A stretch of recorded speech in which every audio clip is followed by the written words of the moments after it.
Hey,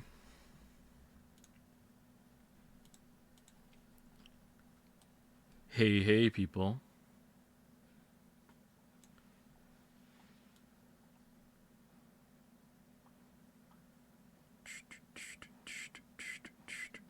Okay, I want to be able to see that part of OBS. Give me a second, just getting set up. I need to be able to see chat. Do I need to be able to see chat? Yeah, of course I need to be able to see chat. Okay, let's move that down.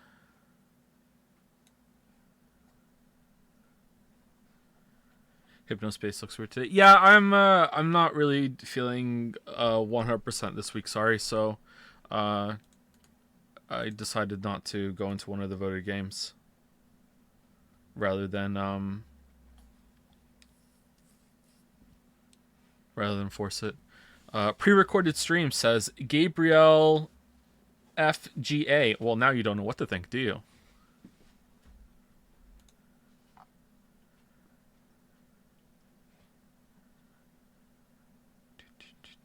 Not pre-recorded confirmed, says Snack today at 1:19 p.m. in Dragon's Den. Now you don't know what to think. Now you have no idea. Do.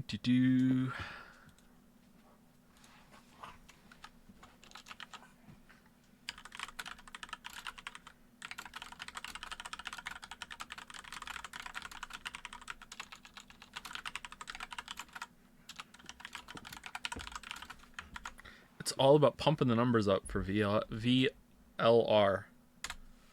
on Monday. Oh, will you play Hypnospace? Say no, I won't. No, I will not. I was gonna play Hunt Showdown because someone important to me requested it, and it was not a bad idea. But I played a bit today for the first time in like I don't know 6 months, and playing Hunt Showdown. Why is chat going nuts right now?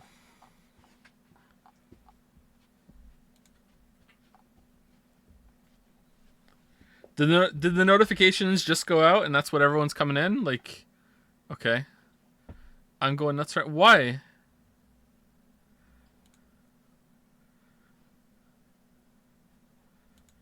What is this? It's a stream. What are you talking about?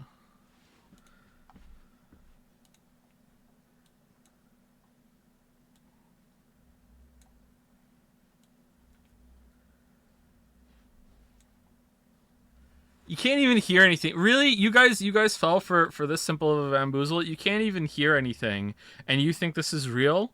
Like, do you seriously think that when I tab back in, you're actually going to hear the real music and it's actually going to be a real thing that's playing? Because if you do, you're right. Here it is. It sounds kind of weird, though.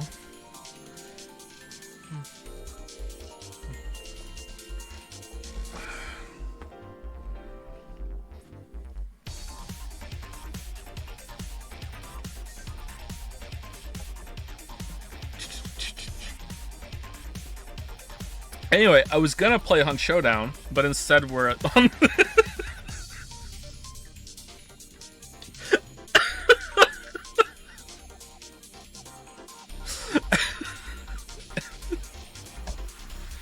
it turned down, it's too loud. Anyway, Hunt Showdown apparently uses enough of the CPU while also capping out my GPU to draw more power than the computer has ever drawn before, and it flips off my UPS. The UPS just whines and beeps, so I have to upgrade my UPS. Apparently, video rendering does not draw enough power. Hunt Showdown more demanding than Adobe Premiere when rendering for 6 hours. So so I have to get a new UPS for that because it uses the GPU and the CPU in tandem, like nothing else does. That's CryEngine for you, I guess. And it wasn't happy at all, and it made me very nervous. And also, I'm rusty as hell when it comes to playing Hunt. I didn't die though. I played 2 rounds and I got out with bounties on both of them because there was no one else in the matches, so it was fine.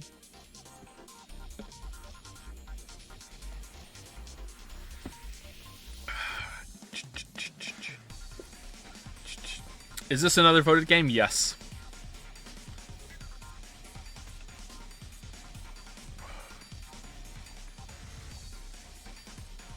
Are you interested in doing a video on any Valve games? Not really, I don't think so. A video in passing on Half-Life and Portal might be worth it at some point, but I'm not really into Artifact, I'm not really into Dota. If I was going to make a video on a MOBA, it'd be League of Legends, because that's the one I have the most experience with. Although, there is some merit to Heroes of the Storm as a very casual experience. But I don't like Dota. I don't like how long it takes to turn around. Like, in Dota, when you want to do a 180 and walk away, like, you have to be like, I'm backing up, beep, beep, beep, beep. Alright, now I can turn. Alright, bump, bump, bump, bump, bump. Alright, I got my shit. Alright, I'm backing up, beep, beep, beep. Alright, here I go. Like, it's just so slow. And I know it's supposed to be. Like, that's part of the strategy and the difficulty involved in playing that game. You have to commit to your movement. But, like, I like, it's not for me. I'm sorry. Like, I'd rather just play League of Legends. But instead of playing League of Legends, I'd rather play nothing at all.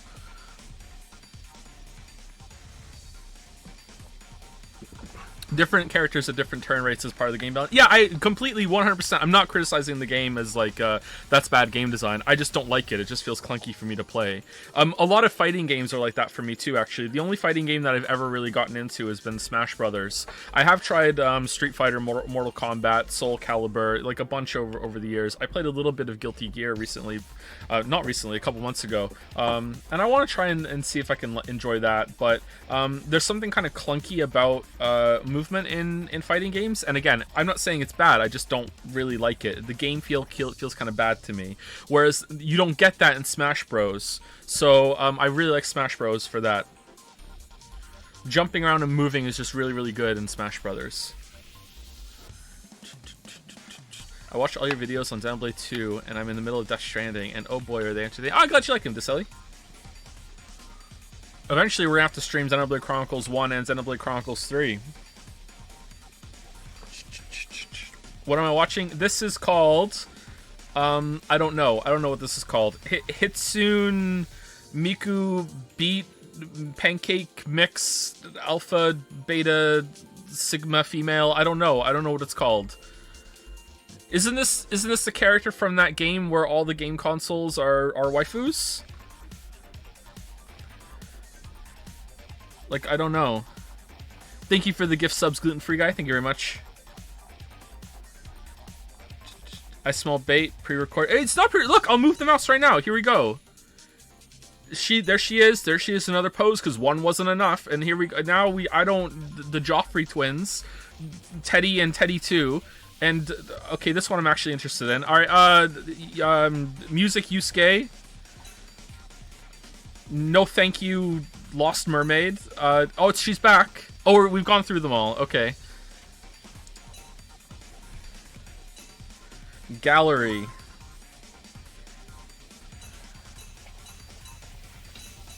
I'm scared. Alright, let's just go back. Rhythm game options. Alright, is there an option to turn the music off?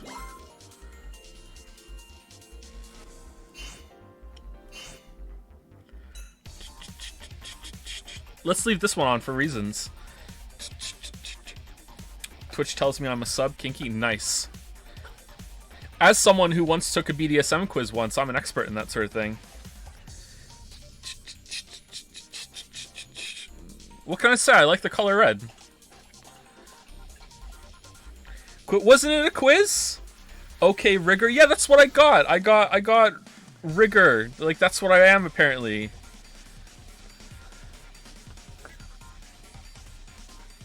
Planning on voting today? I'm not in Ontario. Doesn't seem to matter.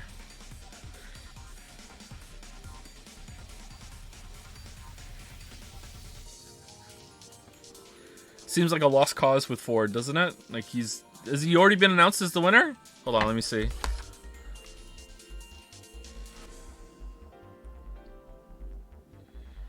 Ontario election. Doug Ford has biggest lead of entire 2022 Ontario election campaign poll. Nice. All right. I don't know enough about politics. Political Hatsune Miku stream. Is it Hatsune? I thought it was Hitsune. Am I correcting you? Oh my god. Is it not even Hitsune? Is it Hatsune or something? Mr. Streamer Joe, can you give me monocoins, please? I actually cannot, even if I wanted to. And believe me, I do. Hatsune? Really? Isn't it a... I can't believe so many of you know this. Isn't it spelt with an I, though? Okay, I typed in... I swear to God, I typed in H-I-T, and it brings up Adolf Hitler. Why... H-I-T... Why is the first result Adolf Hitler? What? Why? How does it autocomplete to Adolf Hitler when I type in H-I-T? Alright. Hitsune. Oh, it is Hatsune. I thought it was an I. Okay, my bad.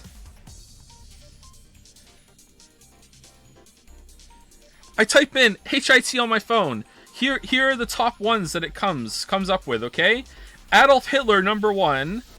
Hittia, I don't know what that is. Hit Monkey, number 3. And then the movie Hitch with, Will Smith in it on number 4.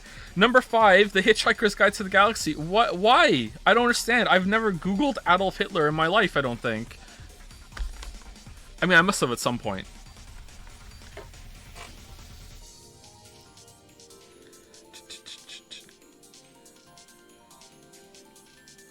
Are you a weeb? Be honest, I'm not a weeb, no. I just play one on Twitch.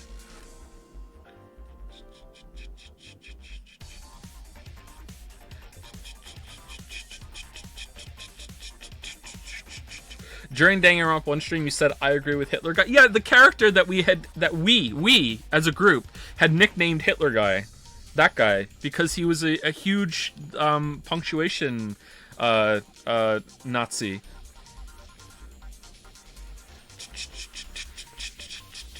We as a group. Can you play Disappearance of Hatsune Miku first, please? Oh, am I going to be lost when it comes to this? Like, is it an ongoing story? Thoughts on Ender Lilies? I'm just debating if I should make a dirty joke. No, I'm not going to. I've seen it, but I haven't played it. It looks somewhat interesting. I don't know. I'm kind of exhausted with Metroidvanias at the moment. I don't know why.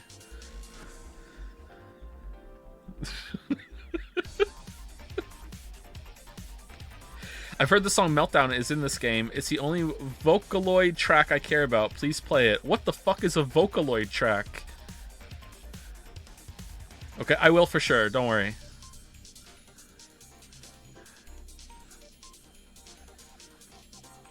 Stop stalling and play the game. We'll play it in 5 minutes. I'm just like warming up. Come on, it's been a while. I'm out of practice. I'm really tired. Wait. Are you saying H when you say H? Yeah, I don't know if it's a British thing or if it's a Joe thing. But I pronounce the letter H as H, not H. Sometimes I will probably say H because I'm just a mess of when it comes to different cultures. But I usually say H. Like, if I say HP, I will say HP instead of HP. It's not a British thing. It's a being wrong thing. Maybe it's in certain parts of Britain they say H. Alright.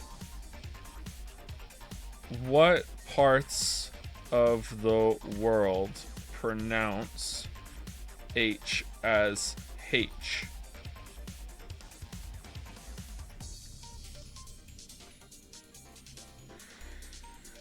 Alright, BBC News did a thing with H or H. Why would you pronounce it without the H when that is the letter? It's like, that's right there. It's the letter H. So why wouldn't you put a H in front of it? It makes complete fucking sense to me. Why would you be like, oh, it's the letter, I'm gonna make the letter that I'm saying silent in the word that describes the fucking letter? Like, what?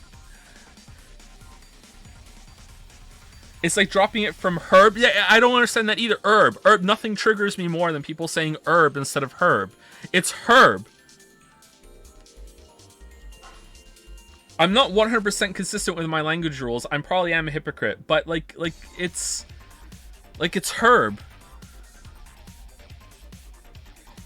Never studied Spanish. I see. Oh, what tipped you off? The fact that I've never spoken Spanish in my life on stream, like... The pronunciation of common words has changed drastically over time, so as the British Library begins a quest to record people's articulations, what do the differences in how we pronounce words say about us? Pedants beware, the sound of says, ate, mischievous, harass, garage, schedule, and H is shifting.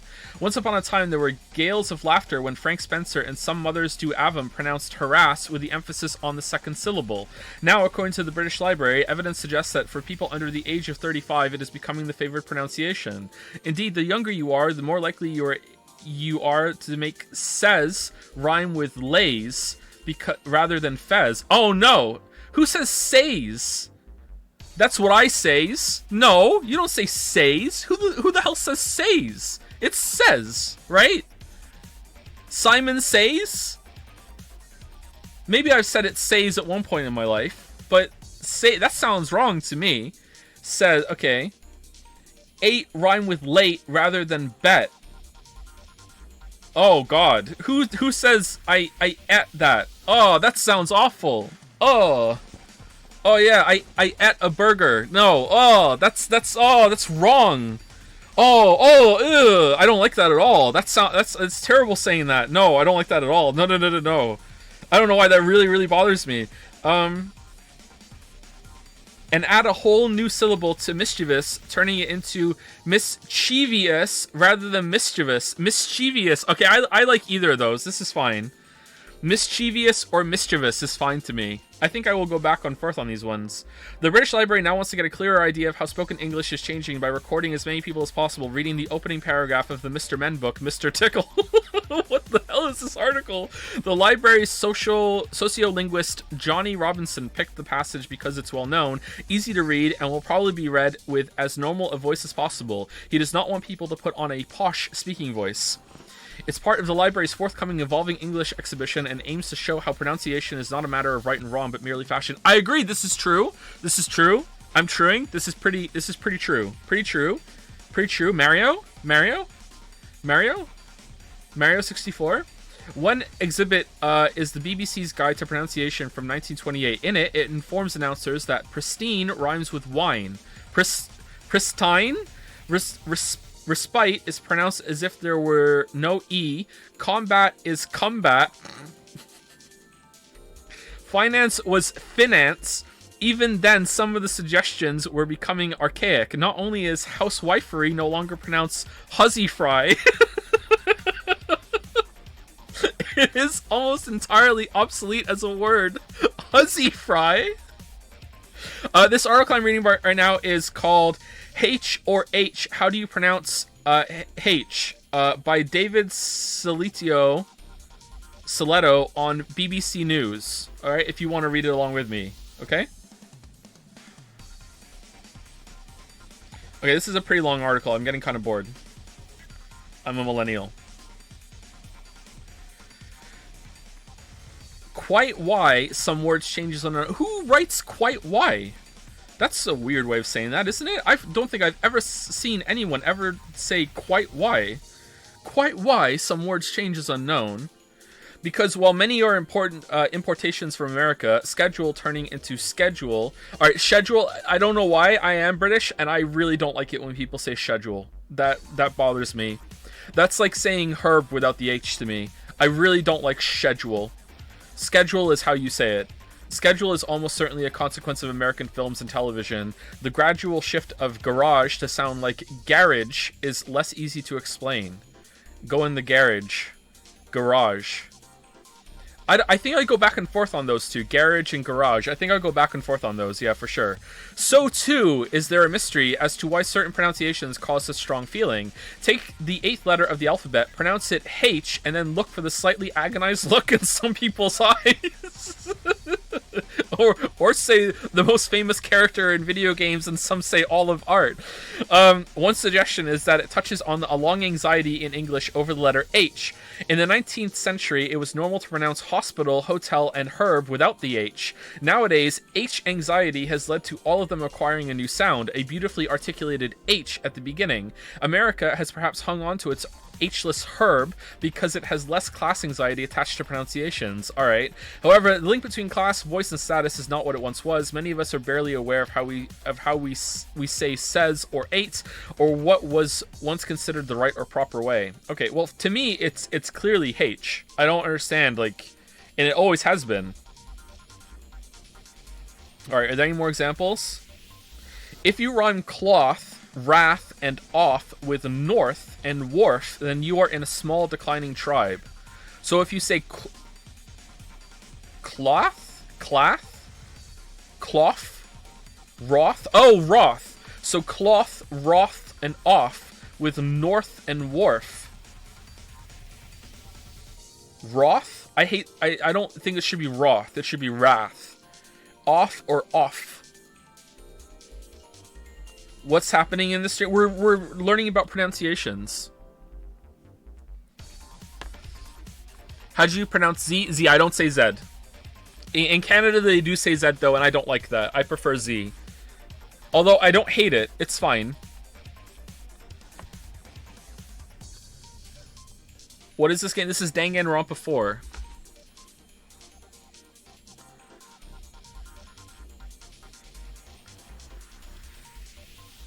How do you pronounce 0? 0. Zeto.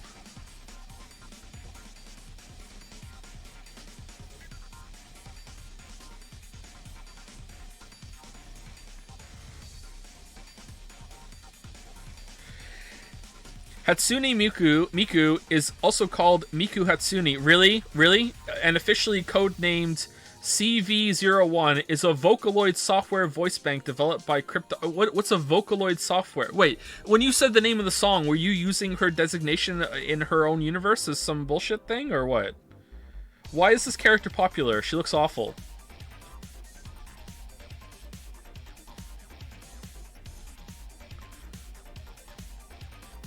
Just lost viewers. Welcome to Vocaloid lore. Okay, oh wow, so people are angry.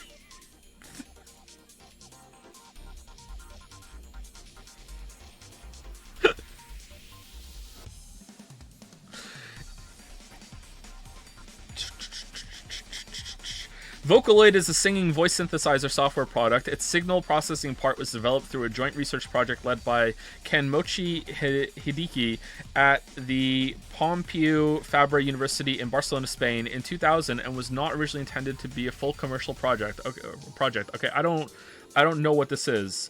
Is Miku no longer a Vocaloid? People also ask. Do they really also ask? Okay. Who was the first Vocaloid? Leon and Lola.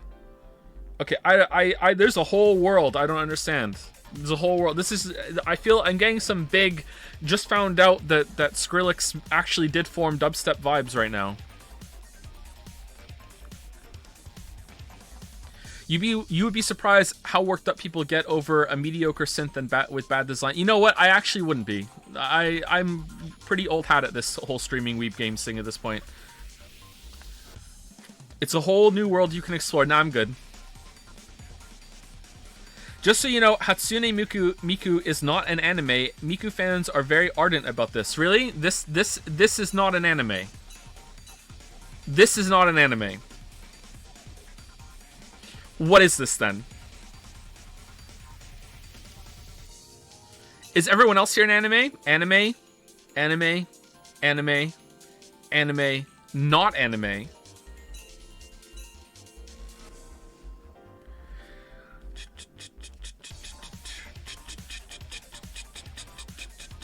It's really good targeted marketing. I love how I know when someone has just joined the stream because they say, what the fuck? It's a Vocaloid. That's just an anime synonym.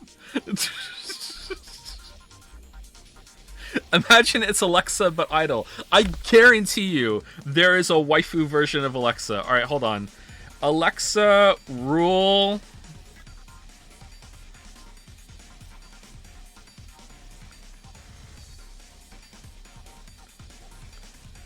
Yep, there she is. Alright. She kind of looks like Hatsune Miku to me.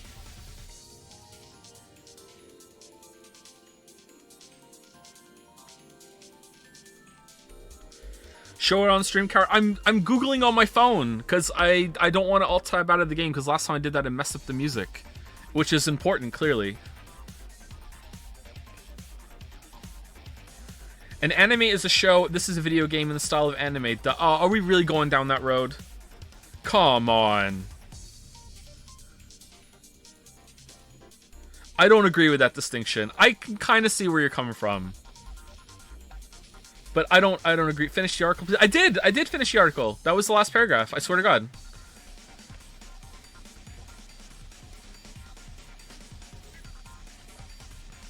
Play the game, Joe. In a bit. I'm just warming up. Like, let me get back into the groove. I've been gone for like 2 weeks. I'm really tired. Damn, is the Paw Patrol game a cartoon? Yes.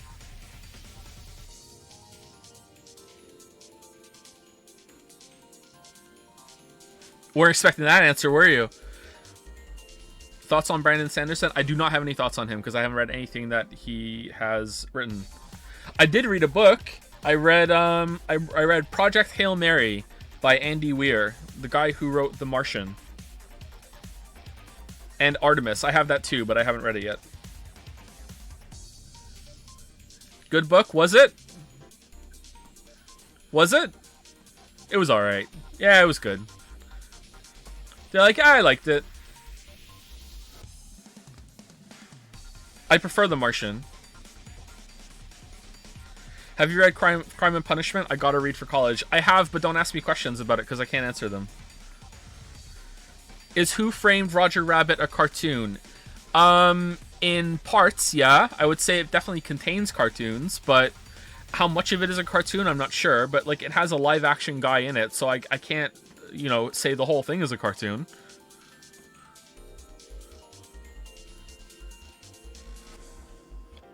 I can't remember Who Framed Roger Rabbit. I have seen it, but I can't remember how much of it is a cartoon.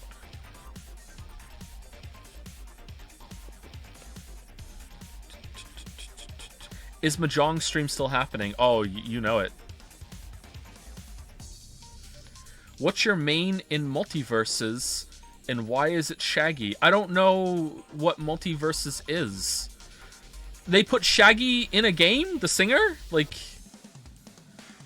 does he sing his songs while he's fighting? When he wins, is this taunt, it wasn't me? Sing, yeah, Shaggy the singer, you know? It wasn't me. You know, everyone knows that song. Ragamuffin Girl? What the hell? Why are you guys making me be Northern Lion? I don't understand. Why do you make me have to, like, say music trivia while making me feel so old? That song is bad. I agree, true. I agree, true. It's very true, truing. Psych, that's the wrong Shaggy.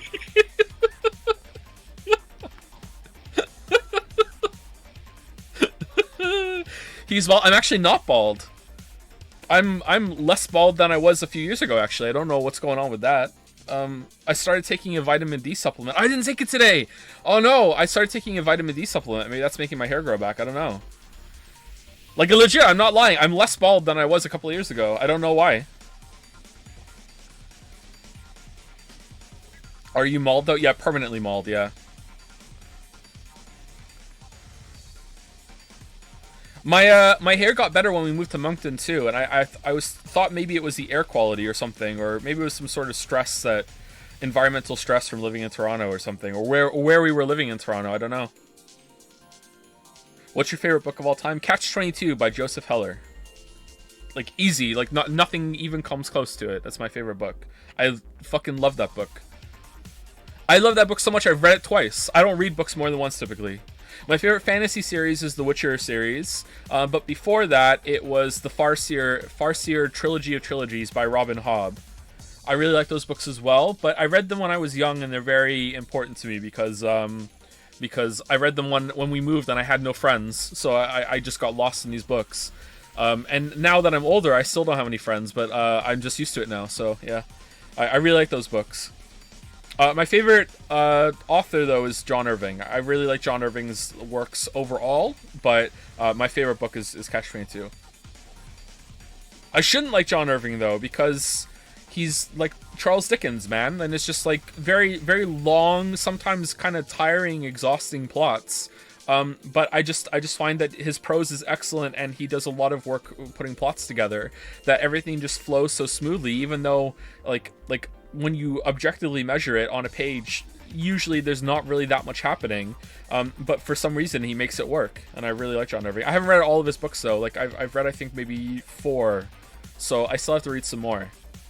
But The World According to Garp is probably number 2 on my list for books, right below Catch-22. I love The World According to Garp.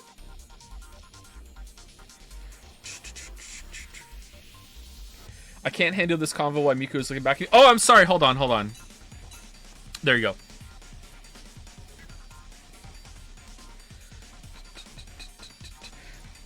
Joe, it has been 30 minutes. Play the down. Give me a minute, okay? God damn it! I'm just talking with my chat. Does this thing on the screen have a name? What is this zipper bra she's wearing? Is there like another half of this that she zipped off and took away? Mommy.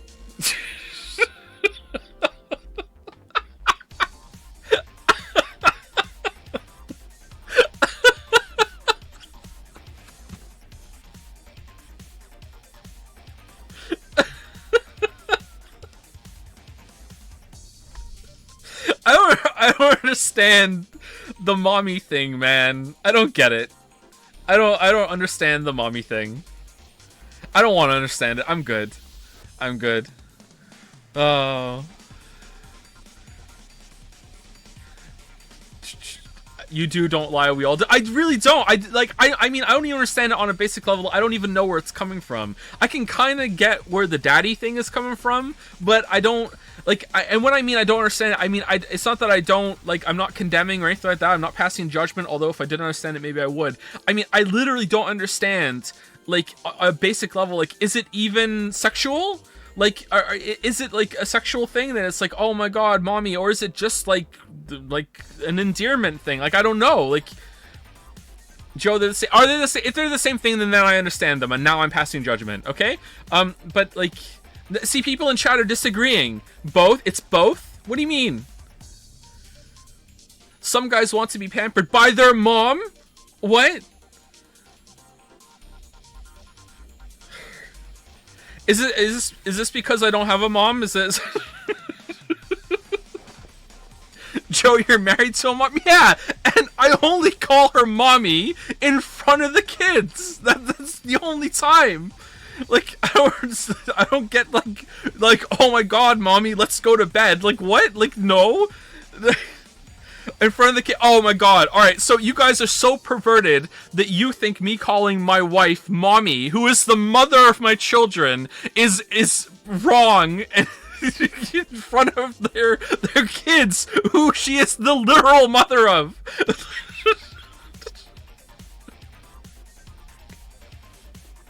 My god, where's society gone wrong? Oh my god.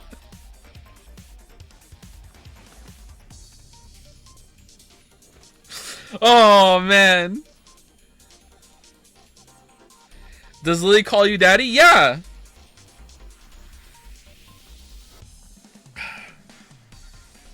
In front of the kids, yeah. In front of the kids. Only in front of the kids. Only in front of the kids. That's the only time. I'm emphasizing it to make it really clear that is the only time.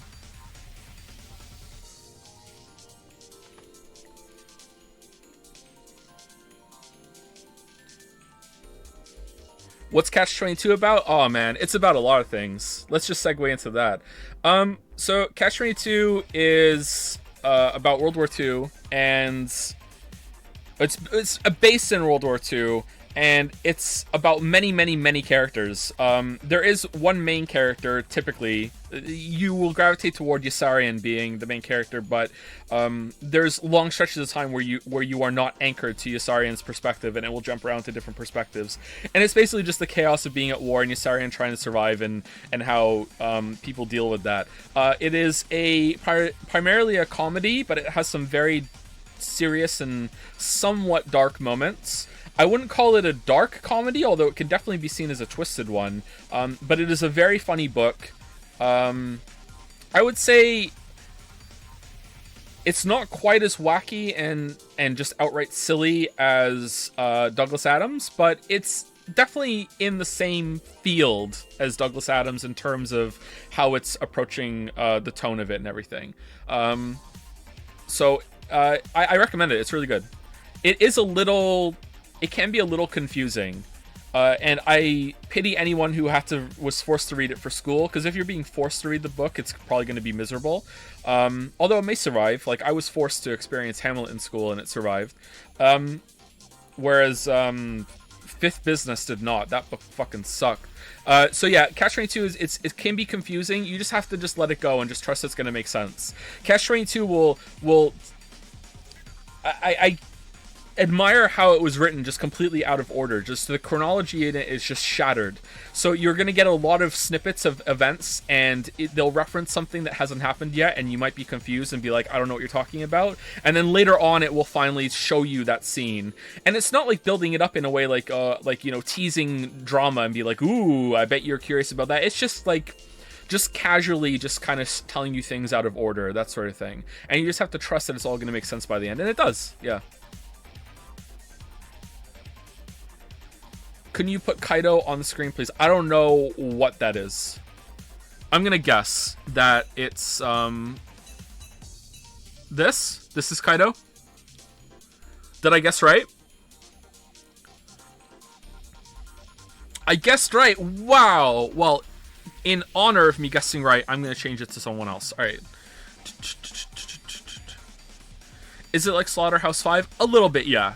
Vonnegut is definitely in the same field with them as well, yeah. How much Bad Bunny do you listen? I don't know what that is. Have you played any other Anno games since your video at AEG Age of Discovery? Is Age of Discovery the most recent one? I tried it and I got a little bored. There was something kind of tedious about it, but I guess maybe I should try it again. That has all the expansions. I hear the expansions are they make it too complicated. They've gone too far and they've put too much on it. Do I have to read the first 21 catch books first? Yes, you do. You do. Did you ever play Anno 1503 for your video? No, I don't think I played that one. I've played the futuristic ones. I haven't played any of the ones before that. They weren't on Steam for a while, and that's why I didn't play them. They were off. I don't know why. Dawn of Discovery or whatever it was gone. But I played 2070, 2205, and I played the one that just recently came out. That's in colonial times. And I just kind of got a little tired of it. I don't know why. Age of Discovery is like 10 years old. The newest one is 1800. 1800 is the one I played after then. Sorry, I haven't played Age of Discovery. You've referenced Red Alert 3 in your Anna video. What are your thoughts on the CNC series? Red Alert is my personal favorite. Really? Wow, that is a bad take. Wow. Really? Red Alert 3 over Red Alert 2? What's wrong with you? Really? Wow. Thank you for asking this question. Let me shame you. Yeah, I like the Command & Conquer series quite a lot. Red Alert 2 is just a banger game. Like, one of the best games of all time. Just seriously, such a good campaign, really entertaining story scenes, and just the most creative units, I think, in any RTS that's ever been made. Just, like, Red Alert 2 has one side with psychic telepathic dolphins that will swim through the ocean and attack mind-controlled giant squids. And there's, like, this whole kind of thing that's built between... It has Rocketeers on one side, it has time-traveling commandos on the other side. Kirov reporting. Yeah, Red Alert 2 is possibly... like, if I hadn't played Total Annihilation, I would probably put Red Alert 2 as my favorite RTS of all time, but unfortunately I just love Total Annihilation so much and played it online a lot when I was a teenager, so that's my number one forever. I also really like StarCraft 2, and I played that online quite a bit as well, but I would put that in number 3, I think, for my RTS rankings right off the top of my head, unless I've forgotten one. It would be Total Annihilation number 1, then Red Alert 2, and then StarCraft 2. I really like the early Command & Conquer games as well. I played Command & Conquer Retaliation a lot on the PlayStation. Let me tell you, playing those games on a PlayStation was an experience that I wish I had gotten them on PC, but I didn't have a PC back then. So I played, my exposure to those was on PlayStation and playing on them on console. And they were pretty good. I really enjoyed it. There was, I miss being wowed by a genre. Like, I don't think that's ever going to happen again. you know, as he sits on the main menu of a game genre that he's never played before. I don't think I'm ever gonna have that experience again of just settling into something and just being immediately wowed by it and not really caring about all the little gritty details of it and just enjoying it. And even though if I went back and played Command & Conqueror now, I would probably find it very slow and kind of boring, but back then it was just so cool to just command a whole army and build up your base and, oh, I'm getting resources. And I used to just like watch the Tiberium harvester just go over to where it was and be like, oh, it's going to get Tiberium, and then watching it like drive back, and I'd be like, yes, bring me that Tiberium, you know, mommy, you know, and just be like, yeah, it was fun to see that happen. I can build another soldier now. Yeah, I'm gonna go out and gonna fight, you know, like it was like really into it, right?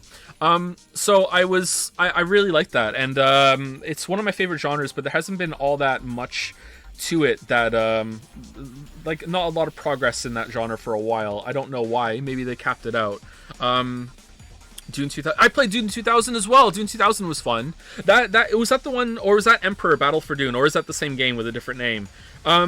That was interesting because it had like a whole map, and you could take over areas, and then areas that you already conquered could get attacked by the opposing forces later on, and you had to defend it. So now you were the defender on that, and that was a really cool system. I don't think another game has done all that well that I've played since then. That was a cool game. I never finished it. I don't know why. It was too hard for me, or something about the research got out of hand. I'm not sure.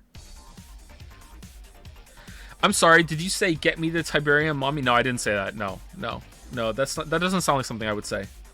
Thoughts on Supreme Commander? I didn't like it. It felt like it was too cold and impersonal. It felt like you were... Like, I understand that the appeal of Total Annihilation is that you have the big, huge mechs going in, like big, huge armies clashing on the field, right? And that you have the Total Annihilation. I can make a video on Total Annihilation really easily, and I think I will one day because I love that game so much. I just feel like no one would watch it, but whatever, who cares? So the appeal there is that you have like a big macro scale of like huge. It's like it makes the battles macro, because usually in an RTS you have the macro versus the micro, and the macro is when you expand your base and you get more resources to build more shit, and micro is when you're actually controlling the units and you're actually sending them against each other. Well, in Total Annihilation, it's just all macro, and sometimes it can even be like the resource gathering can be the micro end, because you have to really set up your base as fast as possible. You have to be like build, and then go snap over and just send like waves of units that are constantly being pumped out of factories that you can just set to automatically make shit.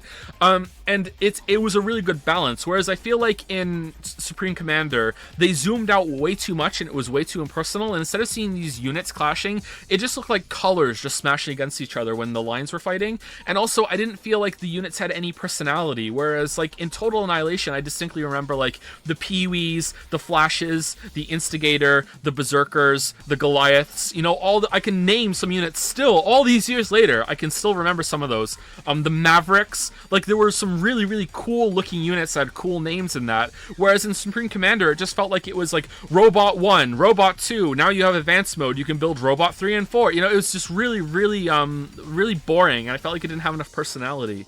So, even though it seems like a good progression for what it is, yeah, I just didn't like it. I don't know if you want this. I wanted another coffee. Oh, thank you, Mommy. So, I'm the mommy. Yeah. But we're not friends? What do you mean? I was listening to the stream, and you said that you don't have any friends. And like, so no, we're not friends. This coffee. Can we be friends now? No, I think you've greatly misjudged this relationship. Of course we're friends. Thank you, Mommy. You're welcome what? You're welcome what? What? You're not gonna say it? You're welcome, Daddy. Thank you. Holy shit, why'd you have to say it like that? Oh my god! Holy shit! Holy...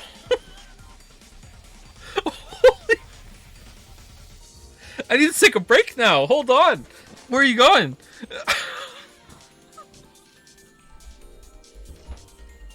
How's it going, chat? Oh, that's a hot coffee. Oh, man. I actually do need to pee, but now it's going to look suspicious. Alright, I'll hold it. Should we put a new one on screen now?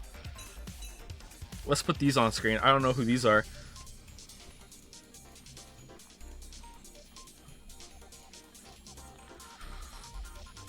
Anyway, so that's why I didn't really like Supreme Commander. I haven't played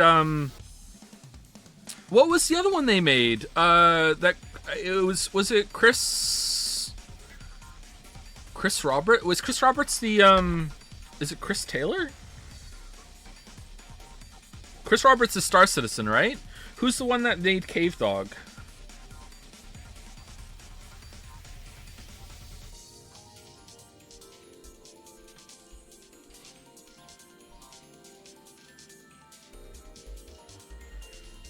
Chris Taylor. It is Chris Taylor, not Chris Roberts. So Chris Taylor is the one that was the creator of Total Annihilation. All right, so didn't Chris Taylor go on to make a different one after that, or he made Dungeon Siege? I played Dungeon Siege. Dungeon Siege was kind of boring.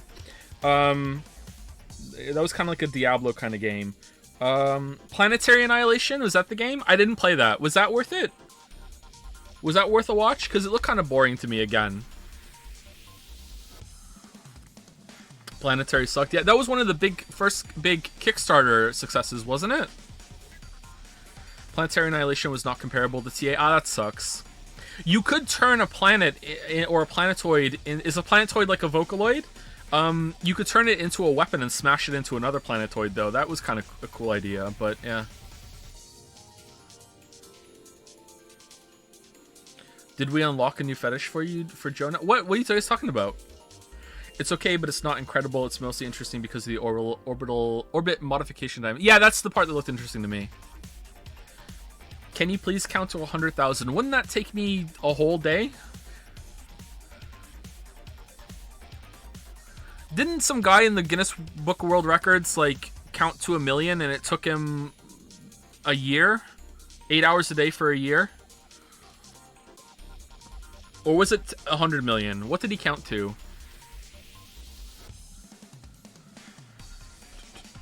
Who even verified that? He streamed it. He streamed it. Not only did he do it, he streamed it.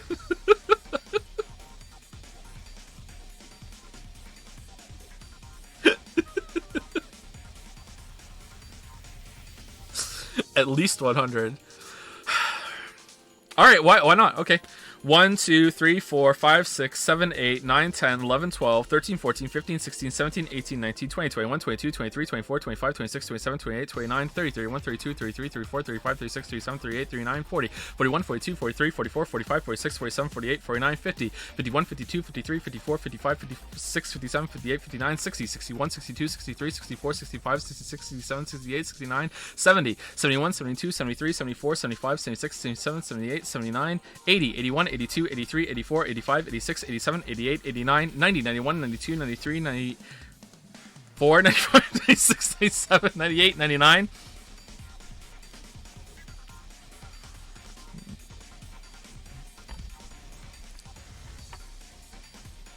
Can you show us the options menu? Sure.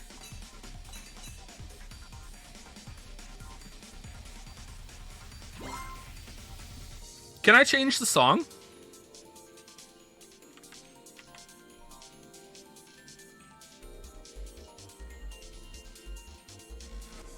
Yes, actually. Oh, how? How do I change the song? Now do it in French? I can't. In sound config.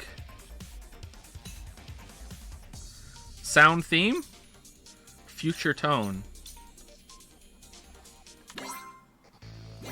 Oh!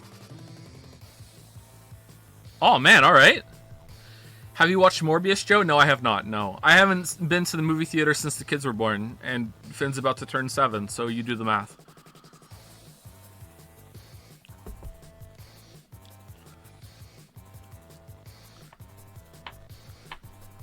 What's your favorite game to play on your phone while pooping? I don't play any games on my phone. How much weight can you squat? I don't know. I've never tried. Probably not a lot.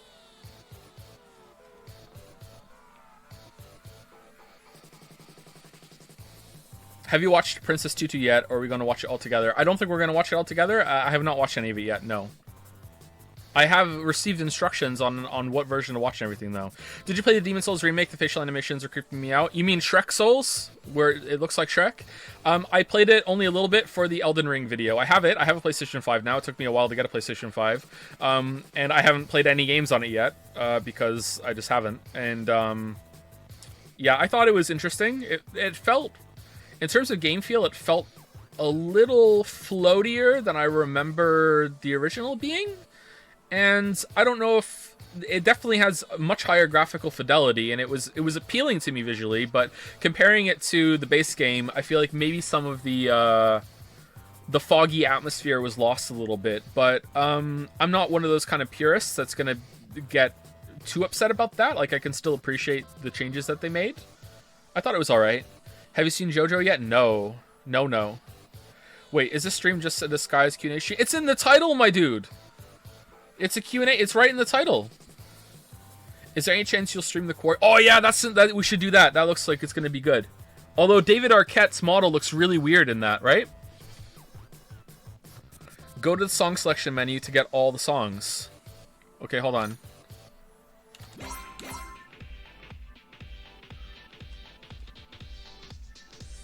What's your favorite game on the Switch to play while pooping?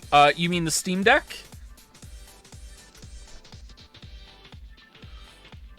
You think I'm gonna take my Steam Deck into the bathroom? Like, come on! Like, if that got broken, I can't get another one. You have a Steam Deck? I do have a Steam Deck. I hit refresh 10 seconds before the store is supposed to open and got the page for it. So I feel confident that I am one of the first people to ever pre-order the Steam Deck.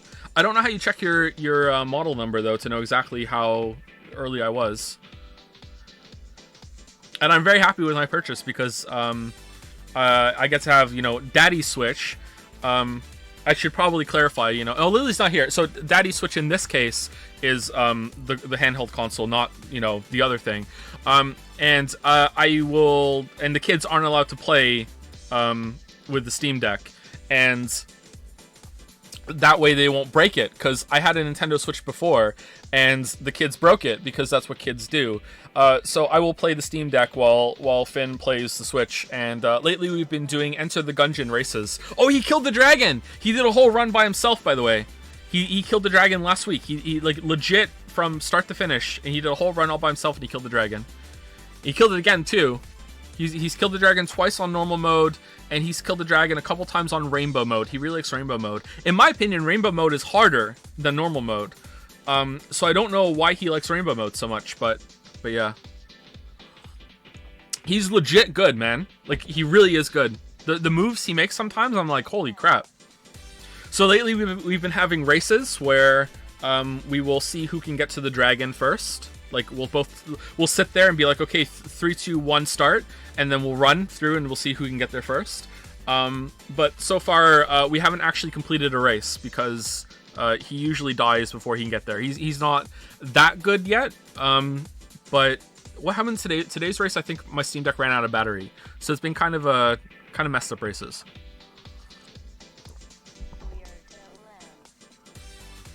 Outgamed by a 7-year-old. Come on, he's 6.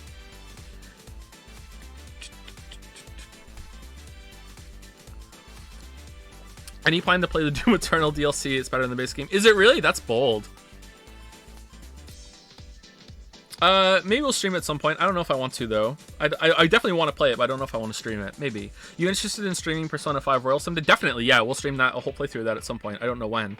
Have you created a Glitchwave account yet? I don't know what that is, so the answer is no. Have you played Rain World? I have, and I don't really like it. Sorry. I played it shortly after it came out. I wasn't really feeling it, sorry. I played it for a couple hours. If enough people ask me to, I will possibly give it another chance, but I don't think it would be a good stream game. Are you going to play this game? Yeah, of course. I'm just hanging out with my chat for a bit. Would you ever consider playing any Project Diva game? I don't know what that is. Chaos game went... Oh, I don't know about the Chaos game. We should do that. Maybe we'll take a break from the voted games after a couple more, and then we'll do that. I hear Virtue's Last Reward is really long, so I don't know when that's going to be. you want to hit the gym with me? For sure. Have you heard of Ultra Kill? I've heard it's good.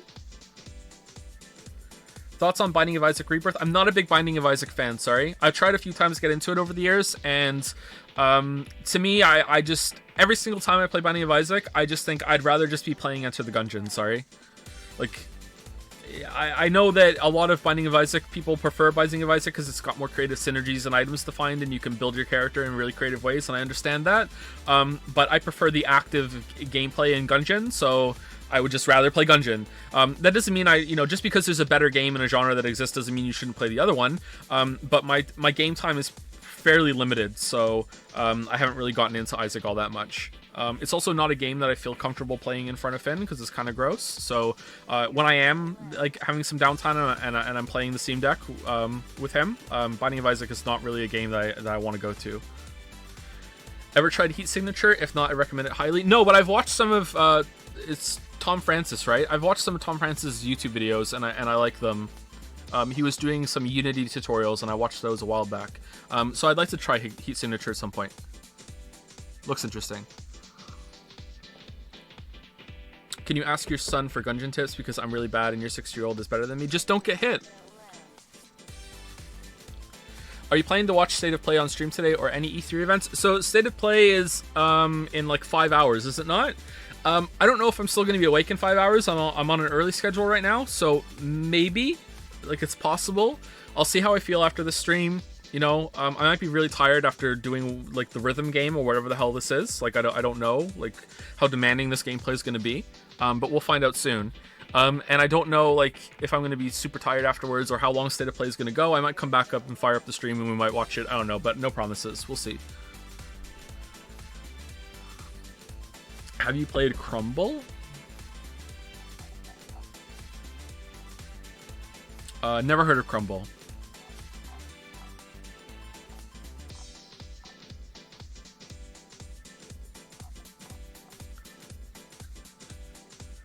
Do you like the new Genshin Hydro mommy? What was this mommy meme? I've seen her on Jads, I think, and I'm not a fan. Still Eula #1. Eula, then Ganyu. Then Jean. Any game genre you absolutely cannot stand? Probably sports games. But they have to be realistic sports games. So, is driving considered a sports game? Probably not. I know racing is a sport, but I don't think it would be considered a... like martial arts is considered a sport too, right? But I think those would be a different genre. There was a game for the Atari that was a sport game that I liked. That was called... what was it called? Speedball or Killer Ball, something like that. That game was pretty good. So more creative, fun twists on sports are interesting to me. Like, there was a baseball game for the NES that had the pitcher and the batter could get like superpowers and they could use it. That was pretty fun.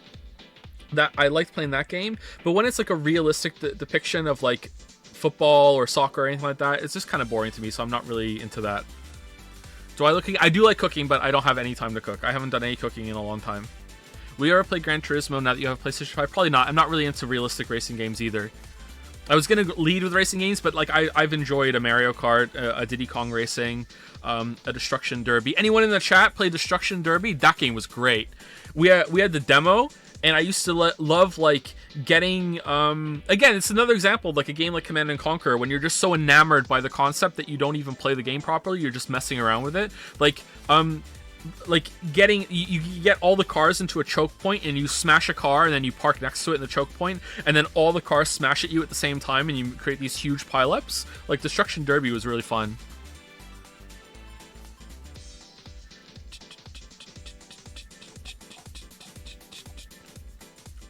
Is there any tabletop game you're looking forward to play with your family when all of them are old enough? I'm a board game normie, so I'm looking forward to the first time I play Monopoly and then having it be banned again when Mommy Lily gets angry. You know, she just can't handle the loss, bless her. You know, can't handle my Monopoly skills. Clue is a fun game. We really like Clue, and I'm looking forward to playing that. But I'm also looking forward to researching some new games and seeing what's what new developments have been made in the board game sphere. Lily and I both like card games and board games, and we don't really ever have time to play it, and there's just the two of us, so we're fairly limited. So that is one of the reasons why we had so many kids, was so we could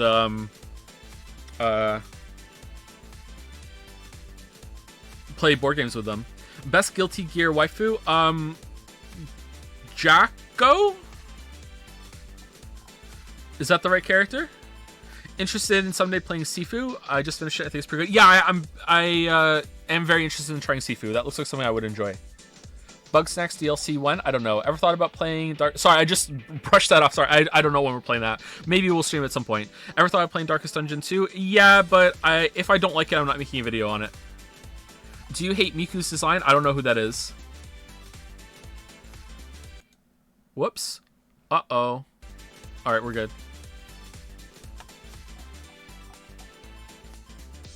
Who do you main in Gungeon? The Marine. The new characters, the one you have to pay credits for, is completely bullshit overpowered and is almost less fun to me because it takes the excitement of getting a good synergy away. But the paradox is pretty good for the variety it can give. Have you played One Shot? I have not played One Shot. No. I like the Marine because I'm just used to my character being blue, and he also has the best starter gun. So I just like the Marine. Do you rate games relative to today's standards or relative to the games of their era? E.g., if a game was the first of its kind. Asking because most of the games you give 10 out of 10 are old, but I haven't played most of them.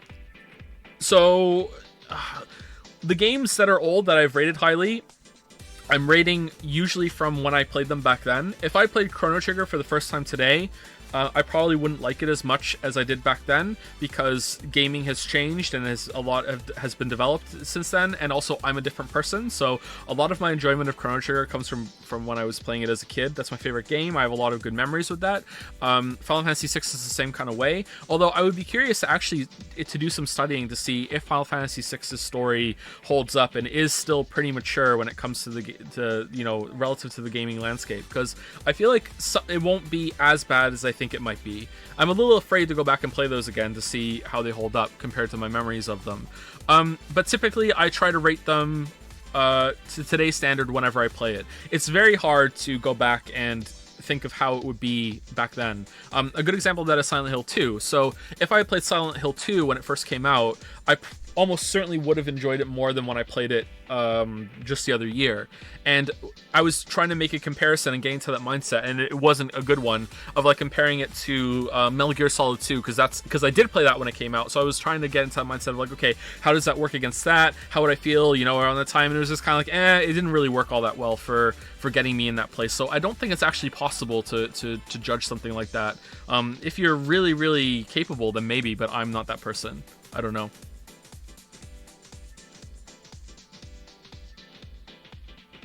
I've been playing games for a long time, so I should be able to do that. So maybe this is a personal limitation of mine. I'm not sure. I replay Final Fantasy VI annually, and it's great every time. Yeah, but is that just because it's like you're used to it now, and it's kind of like a... Let's change it back to the other one. Like you're used to it, and you know all the story beats, and it's kind of like going through the motions. And you're like, yeah, I know this is a good time. You have a positive association with it. I think that's what I'm trying to say. I'm not saying that for sure. I'm just saying maybe. I don't know. I'm playing Chrono Trigger for the first time right now at 25. Not a big fan of the ATB combat, but it's pretty good overall so far. You can turn it off if you want. You can make it completely turn-based, I think. I prefer the active time, and I also really like that. So, like, Chrono Trigger is turn-based JRPG, and I don't really like turn-based JRPGs, but it's not just about when I played it. It also has a fairly engaging system compared to most of the others, because positioning matters. Not just where you are, but also where the enemies are on the screen. There's no transition between like, oh, now we're on the battle screen, now we're in the field. It's actually just straight up wherever you see them, that's where you fight. And a lot of effort went into making that interesting. And also your party composition matters because you have the double and triple techs, which also use positioning a lot of the time, but are also, you really feel like your party is using their powers together. It's not just like, hey, both of these people can attack at the same time and they just make up some new bullshit move. It's like, no, they're combining the ice toss ability with like the cyclone ability. Not cyclone ability, what is it? Oh man, I can't remember what it's called. What's the move that Chrono gets right before Luminescence? Man, I can't believe I can't remember what it's called. Where he goes around in a circle and slashes like 7 times or something. Cyclone is his first ability. But anyway, you can combine like Flame Toss with Cyclone at the beginning for that, and it really feels like it works well.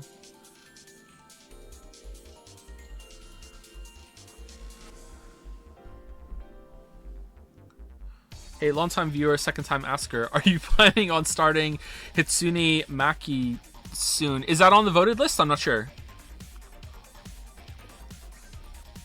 Joe, Lily's talking shits and jads about how you play Monopoly. Yeah, that's typical sore Lily behavior from her. Yeah, I know. Yeah, I think you will really enjoy Fire Emblem. I don't. Lol. Lamayo got him. Can you expand on your comment on Path of Exile you tweeted a while ago? Sure. So Path of Exile sucks. Yeah. So there are a lot of similarities, I think, that you can draw parallels from between games like Hunt Showdown, Path of Exile, and I'm struggling to think of any other that would qualify for this, but I'm sure if I really tried, I could think of them. Maybe even Dark Souls, or Elden Ring. So these are games that are indisputably the best at what they do that you can have right now. So there is no better action RPG out there than Path of Exile. Maybe there is one obscure one on Steam somewhere, or is an Eastern game that a lot of people like, that if I played it, I would like it more. Vampire Survivors is another one. These games are the best at what they do, but there is still a much better game than that could be made using these same ingredients and the same kind of concept. So when I say Path of Exile sucks, it's still a good time, and it's still one of the best times. One of the best times you can have in that genre. But what I'm actually saying is that there's still a much better game that could be made here. Skyrim's another one. Skyrim is probably the best game of its type. That is still a much better game could be made of it. So when I say Path of Exile is bad, it does really interesting things, but it's so flawed when it comes to playing it that it is like actively annoying. Like, I'm so frustrated when I play Path of Exile that it doesn't communicate to you properly when you're taking damage, how you're taking damage, what even killed you. It has monsters that show up with like an actual like long ass list right below their name that can actually take up space on the top of your screen, and you would think, okay, well, if it's taking up so much space at the top of the screen, obviously I'm going to know what they're going to do. Well, no, you can die in like a nanosecond in Path of Exile, so before you even have time to read it, what does this monster do? Oh, I'm dead. So a lot of times the only way you know that a monster does something is that you see the effect on this ground, and then you instinctively know, oh, I know what that does now, I need to react to it. But if you haven't built your character around that, you might just die instantly. So it's a very frustrating game for just getting in these situations where you're going to be running through an area, and all of a sudden you'll just get clapped. And I think in the most recent patch, I haven't really been paying much attention to the new league, but the league before that, you could potentially make it so you were borderline unkillable. I don't think you can do that anymore with the way that they've made Arch Nemesis have all the monsters have all the different modifications that they can have. But in the last league that I played, Arch Nemesis, you could build a monster that you couldn't kill. Like literally, you could not kill it. It has moments of invulnerability and like high defenses, and also it will regenerate life every so often. So you can get into these moments that your character will not be able to kill something because you just can't damage it enough before it goes into a period of invulnerability, which also is matched to its regen, and it just regens up to full, that sort of thing. So there's lots of shit like that where you just don't get enough information, and it's just like, I don't know. There must be some university level courses that would lead you to having like highly paid and skilled jobs that would have less complexity and take less time to learn than all the intricacies in Path of Exile. I'm pretty sure there are a few languages you could learn. I'm not kidding. This isn't hyperbole. I'm not kidding. There are probably some languages that you could learn that would take less time to learn than everything that's in Path of Exile when it comes to the crafting. Okay? Like, it's insane. And that's just the crafting, okay? After that, you have all the rest of the game too. So I think the worst part, and this will be the last part I talk about because I know a lot of you don't give a shit about Path of Exile. The bosses in Path of Exile have the same problem too, where you will spend so much time building up resources in order to unlock your chance to kill a boss. They added new ones in the last league. There was one that had two or three kind of floating kind of guardians in this room, and it looked visually really really cool. And there was like a fire one and an ice one, and there was like the room was a circle and it was split in half with this rotating red area and this rotating blue area, right? So it's like ice and fire, right? And you have to you go in there and you have to spend a lot of time gathering the fragments in order to open up this portal to go in and fight these guys, okay? And when you're in the red area, you start getting a stacking red debuff that makes it so you take more damage from fire and less damage from ice, I think. And when you're in the blue area, it does the opposite, okay? So you go into this room and you fight this boss, and the game doesn't tell you that's what it does, and you have to like read like tooltips in the corner to even understand what that debuff is even doing to you. And all the while the boss is pelting attacks at you and everything like that, so you have no chance to learn. It's really unintuitive to learn what the boss even does, and you only have like 6 tries before you've lost all your attempts to kill the boss because you run out of portals every single time you die, you lose one. Not to mention hardcore mode, right?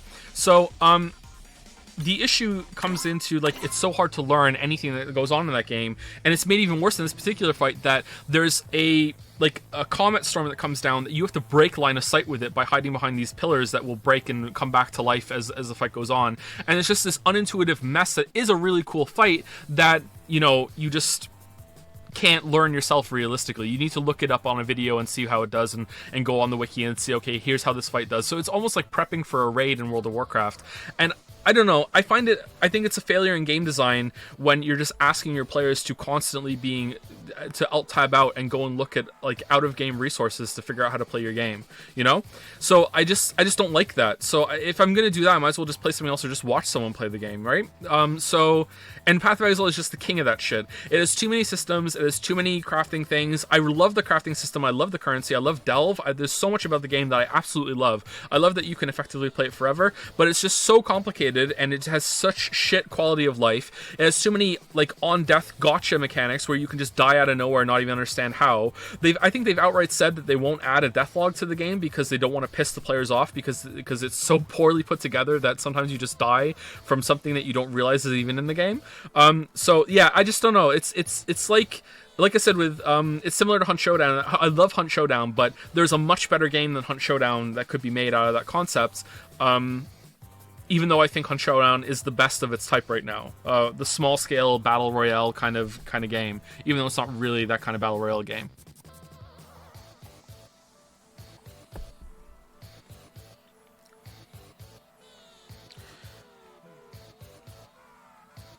Hey, Big Daddy Joe, have you ever pooped your pants? I have, yes. That's not true. Deathlog is a technical issue. Sure. What's his name? Is it Chris again? Sure, Chris. Favorite weapons in Hunt Showdown? Probably... It's basic, but like if we're talking like I can have any weapon I want and cost doesn't matter, probably the Mosin and an uppercut. I know that's really basic shit, but the sights on the Mosin are just so good, and the uppercut has like such a high damage, and for whatever reason, I know it's the same as the Cadwell Pax and the conversion, but there's something about the uppercut, I land more shots with it. I don't know if it's because I just know that's a more powerful gun. Maybe it has like a higher bullet size or something, and that just helps or something like that. But if we're factoring in price, I really like the Martini Henry. I really like just the basic Winfield. I do what I call Winnie the Pooh runs, where I will just go around on the map with a basic ass Winnie with a bunch of ammo and just shoot everything I can in the head. I'm just shitting all over everything, so I'm Winnie the Pooh. Those are some pretty fun runs, but like I said, I haven't played the game in a while, so I'm really out of it. Do you feel like you play worse with an expensive loadout? I feel like I'm unlucky with an expensive loadout, but it's probably that I just remember those deaths more. Thoughts on Crosscode? I didn't like it as much as others. Really? I love Crosscode. Maybe it's just not a game for you. I really enjoyed it. Really great gameplay. Story is okay. Kind of nostalgic for me because it hits like the MMO kind of era. So even though the story is not what I consider to be something good, it still worked on me, so I enjoyed it. And I just love the combat. What's your favorite game that you wouldn't have played without chat voting you to? Probably Danganronpa, I think. Do you plan to play the other Yakuza games? Yes. We'll play Kiwami at some point. Don't know when.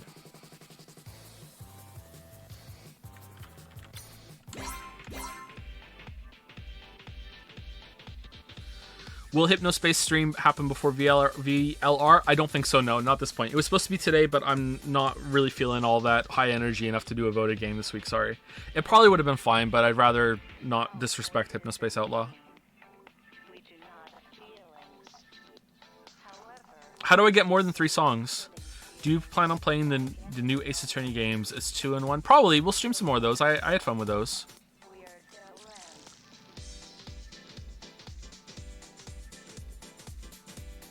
What are your thoughts about calling your husband wife your ex-boyfriend, ex-girlfriend? I don't like it. It just sounds like one of those kind of silly gotchas, you know? I mean, technically, you're my ex-girlfriend because we're married now and we're not girlfriend. Like, nah, I don't like that kind of thing. Are you still looking into moving from Moncton every goddamn day?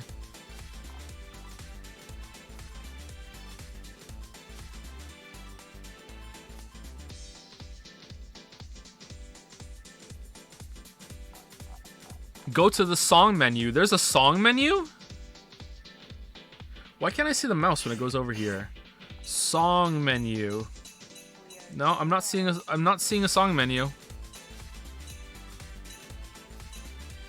Custom playlist?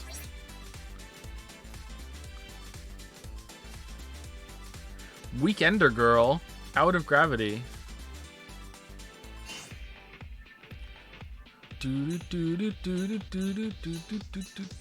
Customization. Oh no. What the hell? Oh, new song. All right.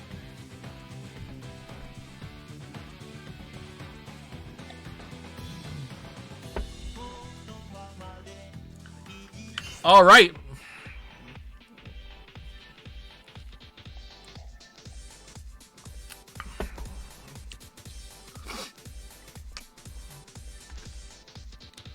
Yazuka or Persona? Oh, that's a really tough one.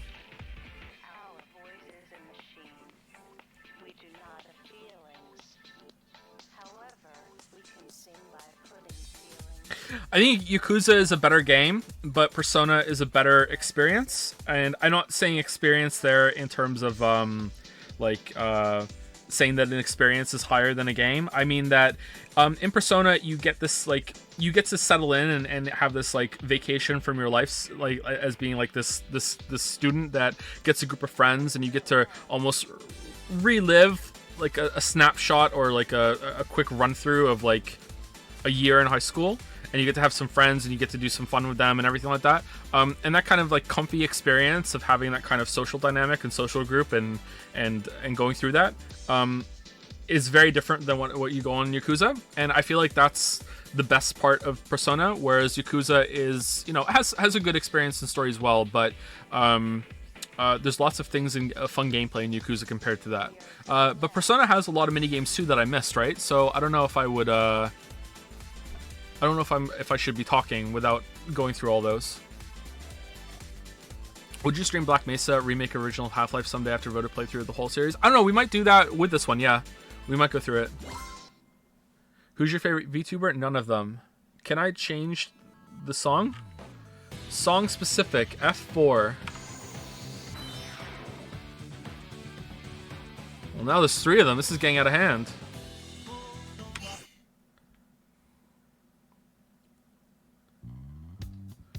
No. No.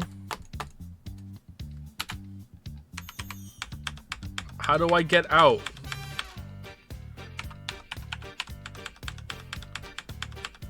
Hold down the pause button. What's the pause button? Oh no. Oh, that sucks. Okay.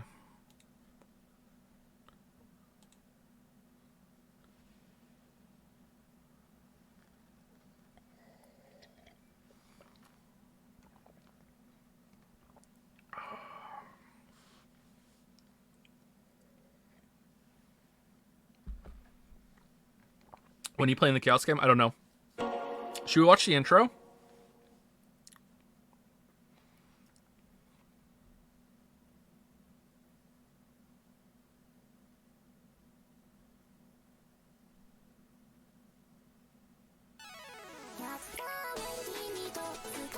Oh my fucking god.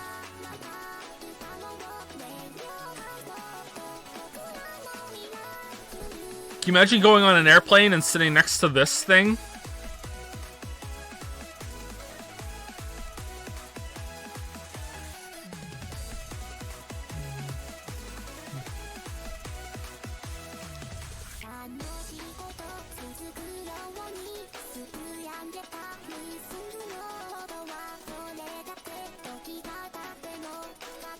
When does someone start killing them?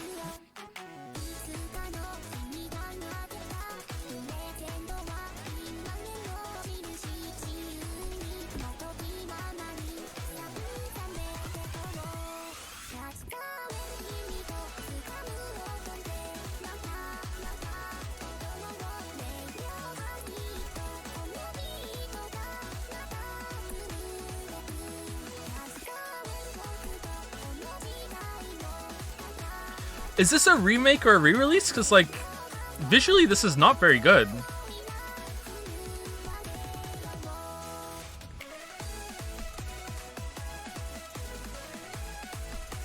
It's a re-release of what, like a 2012 game?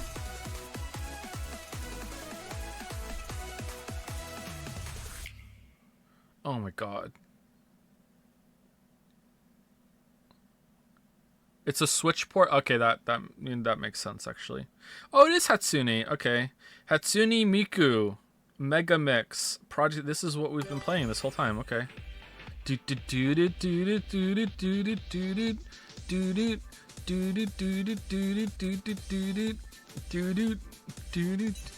Okay, how do I get online store? Nah, that might take me somewhere I don't want to go. Gallery. Do we have new music here? No. Okay, can I go to Rhythm Game and get some, like, select the song music? All right, let's see if we're gonna Alt F4 again. Yep. All right, well, let's watch the intro again.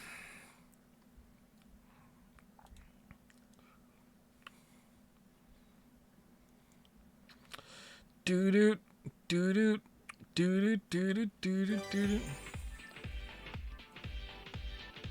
Alright, let's actually listen to that weird song then.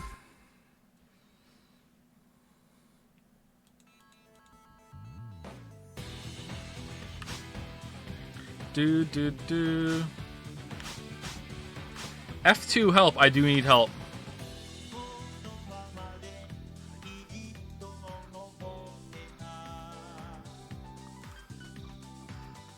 You can press R for a song. That took me to the tutorial last time. I don't want to do a tutorial.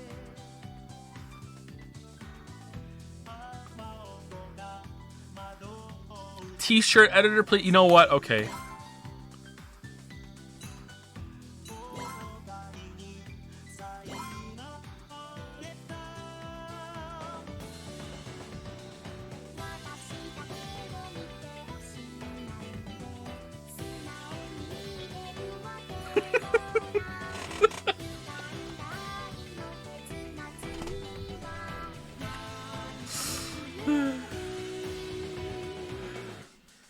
What? I'm drawing a puzzle piece. Because I'm puzzled by how this works. Now I'm turning into like a weird ghost. Happy ghost with a nose. And, really hairy feet. And claws.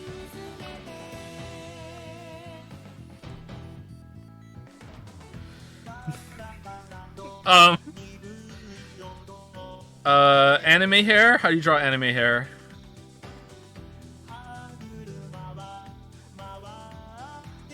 Alright, crown hair. Alright.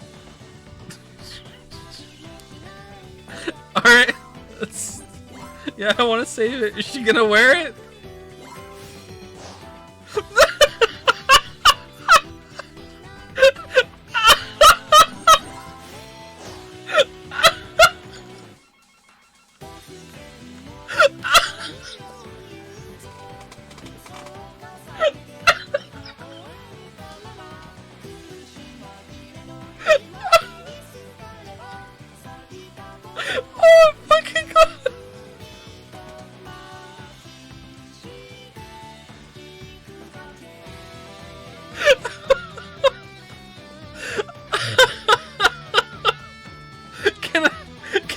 draw something on the back too? Hold on, can I flip it? Yes! Alright, what are we putting on the black? On the back? Alright, blue. Blue, alright, here we go. Oh man. Alright, blue. Oh. Okay.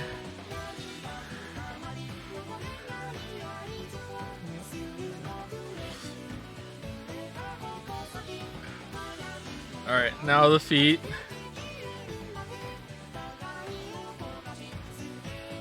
What? I'm drawing a banana! Oh, sorry, I didn't put the handle up here. It's a blue banana. What's wrong with you, chat? With long pitchfork.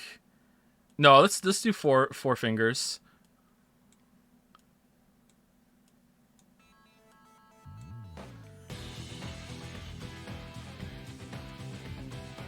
Ooh, this is a spooky banana. This one's unhappy.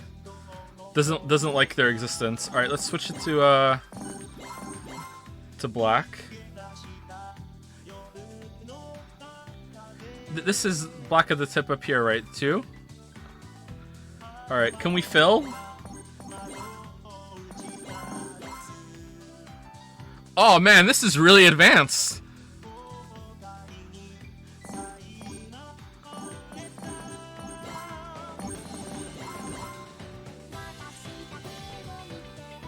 Alright, there we go.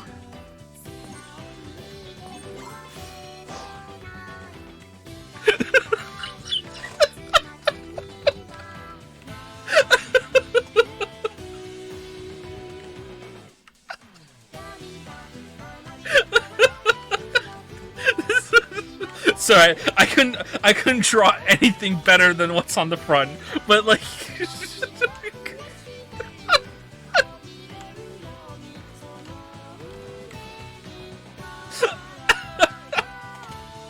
oh man. I'll save it. Okay. Saves. Oh. She's not wearing it.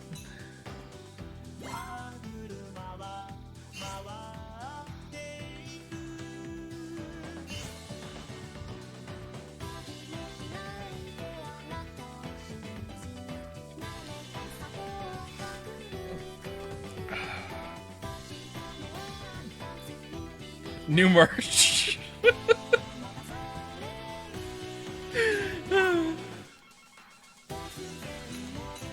What the hell is this? What is this outfit? Wait, is she a robot?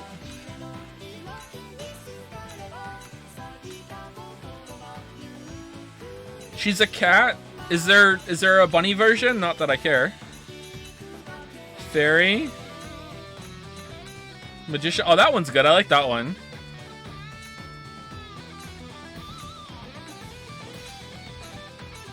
Alright, these are all the same but different colors.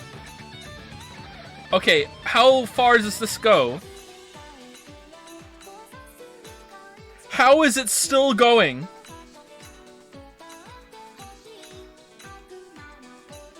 Angel. Oh, nice. Sonic style? How is it still going? Oh, recommended. Okay. Innocent. Alright, nice.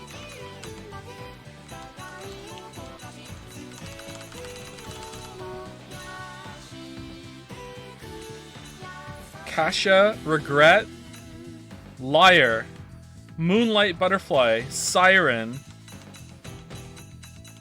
Have I looped and not even realized it? Oh my god.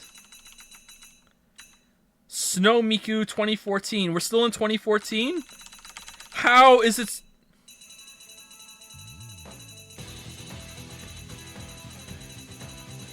Alright, finally. Alright. Okay, I'm just... How long does it take?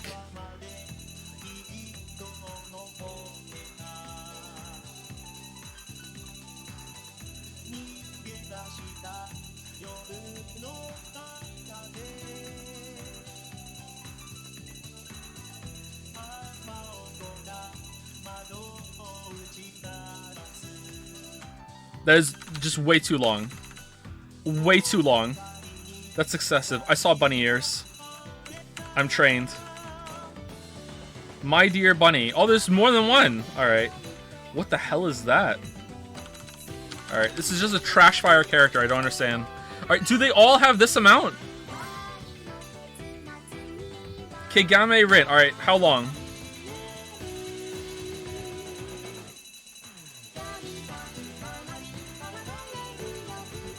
Yeah, that makes sense. Okay. Where's the other one? Alright, Miku. Alright, let's see how long this is gonna take.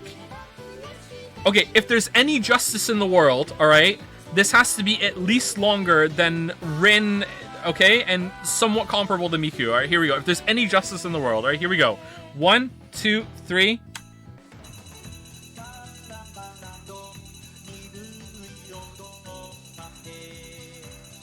There's no justice in the world.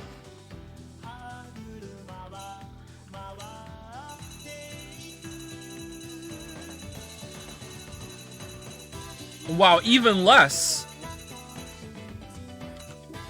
Extra characters. Why would they add more characters to this? Cyber Dive.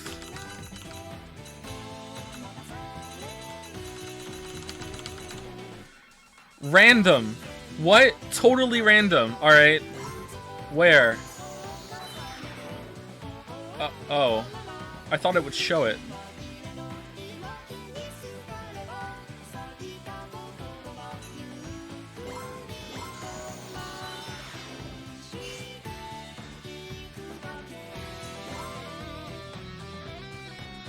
Okay, how many... There can't be that many hairstyles, surely. Oh my fucking god.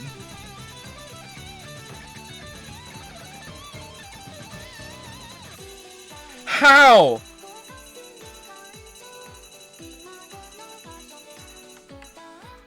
What the f... Most of them are still the same hairstyle, too. This is, how many different versions can you do of the same double ponytail bullshit? Alright, what about accessories? Alright, there must be so many of these because it's multi-purpose, right? Whoa, whoa, whoa, whoa, whoa. Yeah, okay. Do we really need a different color of every single one? Okay, there aren't that many. Nice. Great white shark. What does that look like? Buy. Not enough VP.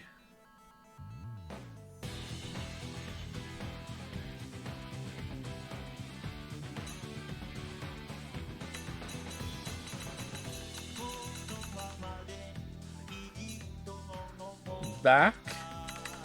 Oh man, I can make like an angel bunny maid? Oh man. Alright. Alright, so maybe we're gonna play after all. Doo-doo. Doo-doo, doo-doo, doo-doo, doo-doo. Anyway, any more questions? I need to pee.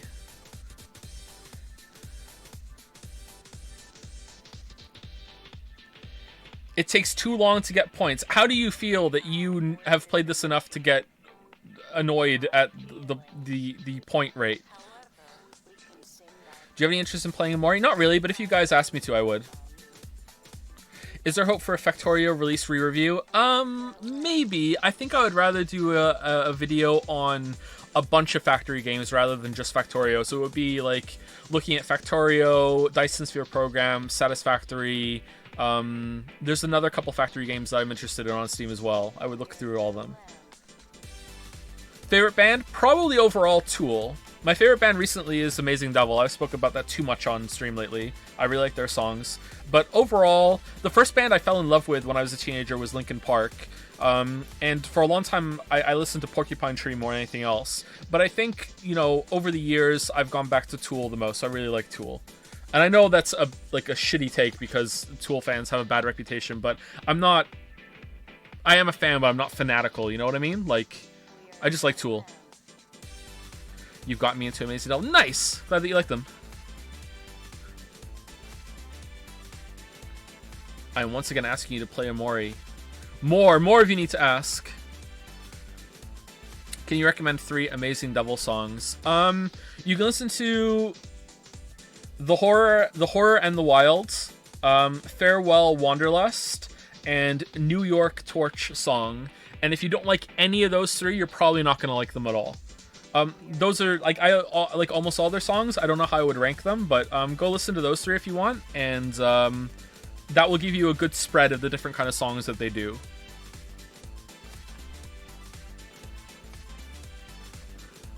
I love Tool songs with odd time signatures are amazing. See, I don't know enough about music to appreciate that part of it. I just like it.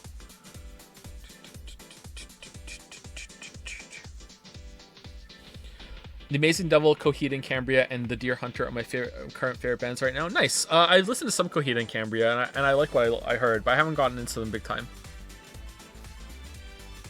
Do you do Twitch, YouTube full time, or do you have a day job? Right now I don't really do anything full time. If you're asking if that's my primary source of income, then yes, it's YouTube and Twitch. But I don't have enough time to do anything full time at the moment because I'm too busy being a dad. Thoughts on U2? Not really a big fan of U2. I love Caravan Palace. I like one of their songs. I've heard the one that has the bar fight between the cats and the snakes. I know that song. That's a good song. How are the copyright claims going? I don't know. YouTube said that they were going to take them away, and then a whole week went by. I have 93 copyright claims on the second channel right now for Danganronpa. And they said, oh yeah, these aren't valid. Don't worry, we're going to take care of them. And I'm like, oh wow, this is how you get to YouTube support. You just have to hope that they notice you on Twitter. And then they said, we'll take care of them. A week went by, and I messaged them again and said, hey, they're still there. Is this how long it's supposed to take? And they said, oh, don't worry, they'll be gone soon. And they're still there. So I don't know what's going on with that. And I don't know if this counts as a dispute. So, like, I don't even know if you can even watch them right now, and if ads are running on them. You know, it's not a lot of money, but if it was on the main channel and it was going on this long, it would be a piss off. But then again, like, I had a copyright claim on the God of War video on the main channel for 2 months. It went into dispute, and then they escalated it, and I disputed it again, and then it got discarded. And YouTube system says that they'll give you the money for any if you win the dispute, they'll give you any money that was earned during it. And I never got that money, and that was at least. Whoa, what's going on with the song right now? That was at least $1,000, maybe even 2 to 3. You know, that was in like one of the most popular times of that video. Like, it was doing really well in that period. It's not doing that well now, but like that's a lot of money just gone. And you try to ask this YouTube support, and they're like, no, fuck off. They won't. You'll be lucky if you get no fuck off. They just don't even answer.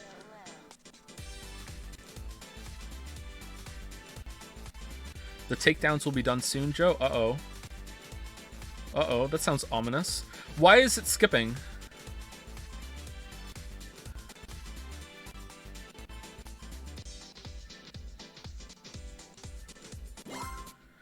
It was doing this when I first started too, and it was very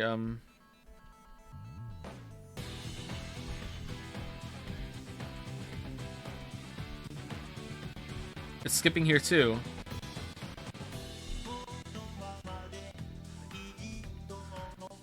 Why is it doing this?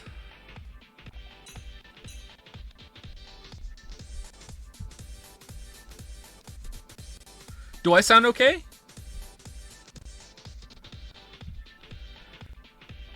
Yeah, I sound fine? Okay, why is it just the...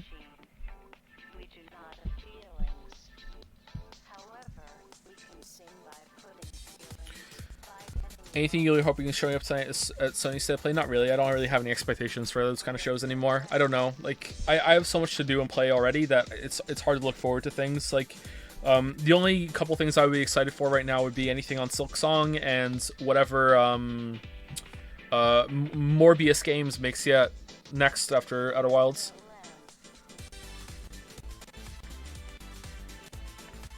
What about Deep Down?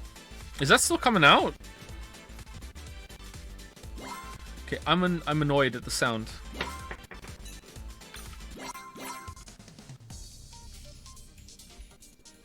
Okay, so it's just the game, huh?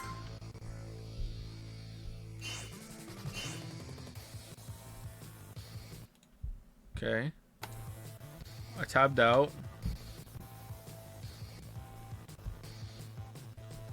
What about whatever Disco Elysium devs do? Yeah, yeah, that's true. That's true. Yeah, them too. Yeah, yeah, that's pretty true.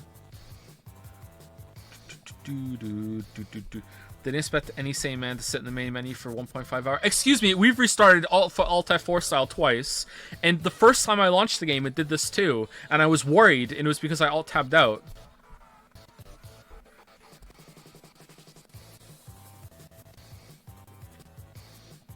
Are you Morbin? All the time.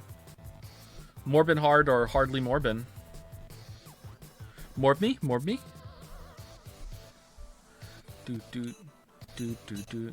Let's go back here for some reason. I'm excited for Elden Ring DLC.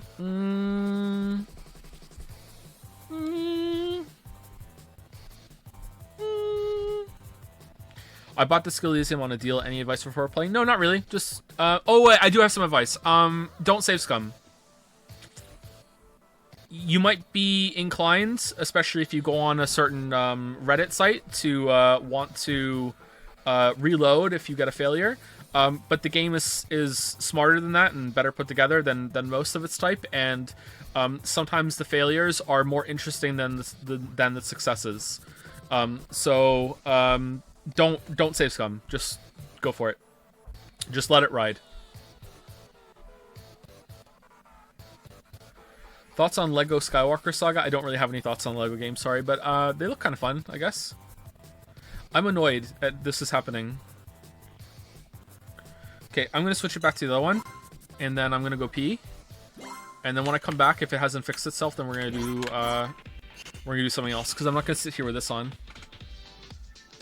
Be right back. Restart? Okay, let's restart.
Oh man, just in time. All right.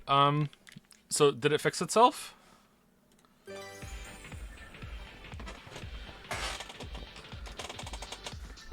Oh, it sounds like it did. Nice. All right, cool.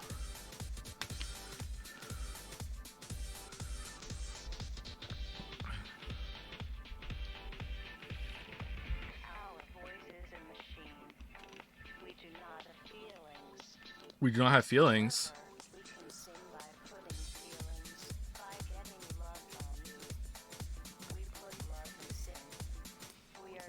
Bug Snacks DLC. When I already answered that. Are you the same person who's asking?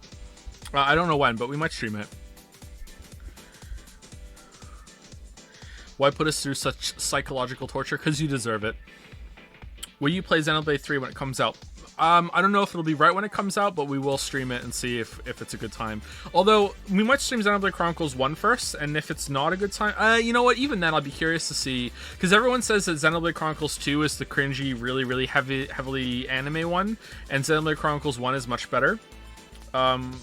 So I'd be curious, even if that was true, and Xenoblade Chronicles 1 is like, oh, okay, this is more serious. I doubt it, though. I have a feeling it's going to be just as bad.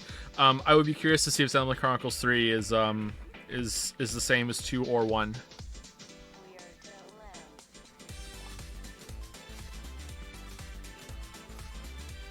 Xenoblade X1, not really interested in that, although I have listened to some of the music of that, and it's pretty good. Chat Lies, I know Chat Lies, yeah. Watch Clue 1985 film. Is that the one with Tim Curry in it? Because if it is, I have seen that, and it was pretty good, but I don't remember much of it. Are you going to play Jedi Survivor when it releases? Oh, yeah. Did you see the trailer? Okay, it was just some cinematic, so who gives a shit? But I'm really excited, because what if the Jerrys are still dumb? That was such a fun time. I had so much fun streaming Fallen Order. Yeah, so I'm excited for that, for stream. Yeah, for sure. I'm really, really excited. If you play one song today, make it Dramaturgy, genuine good song among the rest of this stuff. Okay, yeah, we'll play that one for sure. How did you arrive at this game? Well, I was, scrolling through my Steam list, new releases, and I was like, damn, that's for me. You know my tastes. What's your favorite soup? Minestrone, but I don't really like soup.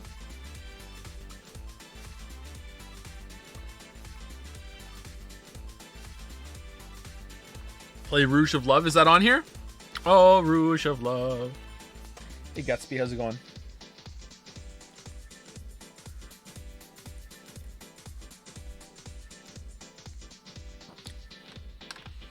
Are you making enough money back on this stream for this bit to be worth it? What bit? What are you talking about?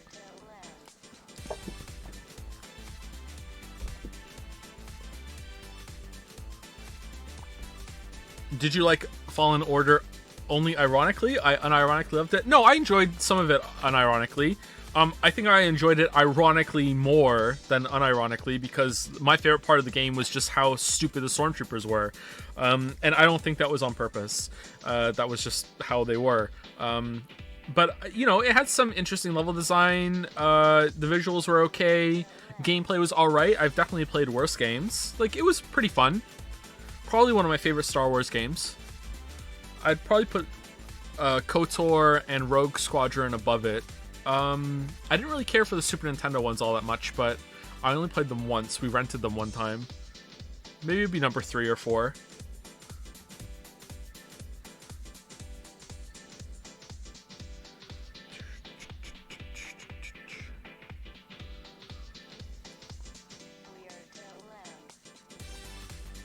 Republic Commando, I haven't played it. Both KOTORs above it? Yeah, I liked KOTOR 2 as well as KOTOR 1. I got really lucky when I played KOTOR 2 and I didn't encounter many bugs. I played it right when it first came out. I didn't really encounter any bugs, and I played it in an order that mostly made sense and didn't break anything. I was still really disappointed at the ending. It just kind of collapses, but I had a really good time with KOTOR 2. I thought it was very interesting. Are you looking forward to VLLR? Very much so, yeah. So this is what the stream is all about. It's just basically, a reminder, hey, I'm back, and we're streaming on Monday if you want to come back and watch it. I don't know if I'm going to stream tomorrow. I might not. This might be it. Like I said earlier, we were supposed to play Hypnospace Outlaw today and tomorrow as a break, and also to play another stream game, voted game, but I'm just really, really tired this week. Sorry. It hasn't been a good week or two. Interested in Celeste mods. I don't know anything about them, so maybe. 100% I think you'll drop VLR. No way. What do you mean? Why am I going to drop it? Thoughts on Kenobi series? The new Disney thing? I don't give a shit. Sorry. I don't get it. I don't give a shit. I like Ewan McGregor. I think the prequels are all right. You know, they're entertaining. But I just don't care, man. I don't know what to say. There are two shows we're watching right now. Sorry, I'm watching by myself. I'm finally getting through Ozark. I really like Ozark. And Lily and I have started watching You on Netflix. We watched one episode a week and a half ago, and it took until last night before we finally, the stars aligned and we could watch another episode. So we're that's what we're watching at the moment. You is neat. Yeah, we like it a lot so far. It's interesting. It wasn't what I was expecting.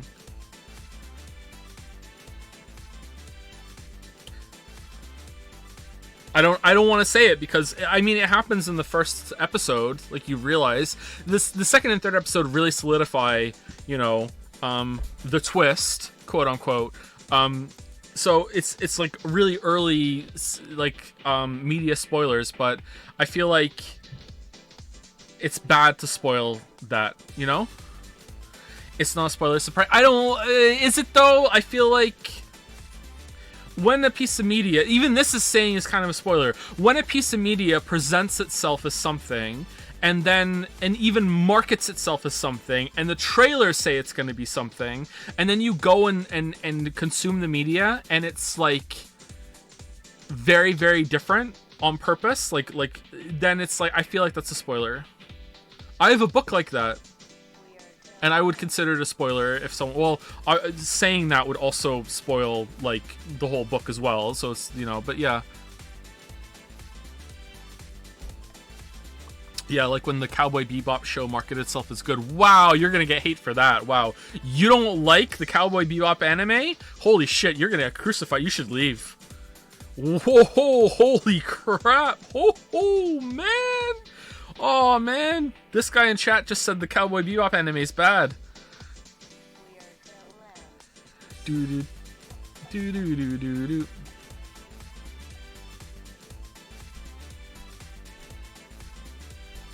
Opinion on Miku's sleeveless jacket having zipper teeth on the armholes? I don't know who that is. Do you have a favorite K-drama? I don't know what that is. Do you watch stuff on normal speed, or do you speed it up to save time? I don't know. I almost always watch YouTube videos, including my own, at ×2 speed.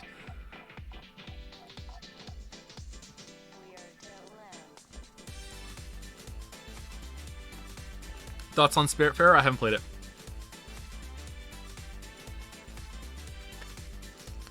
Favorite One Piece arc? The last one. Do you think you'll ever try speedrunning a game? I would love to try to get into that. So if streams ever come back full time and I'm actually streaming pretty much every single day or 5 times a week, I think I would get into a game, speedrunning a game, and that would be like one of the days every week is devoted to getting better at the speedrun. I don't know what I would do though. Mario 64 appeals to me, but then I've already like co-opted too much shit from Northern Lion and from Association Germa, so I'd rather not do that. So it'd be, I think a platformer would be good though. Hollow Knight, I don't know if I could enjoy speedrunning Hollow Knight.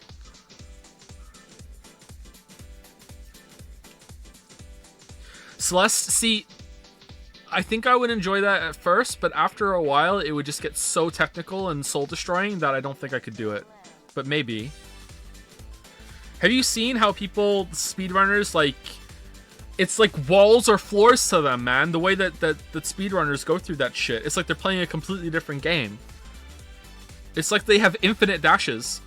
Ever play Hades? Yes. I like it, but I don't love it. It's okay.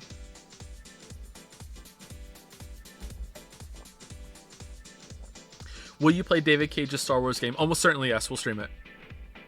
I probably wouldn't play it on my own, though.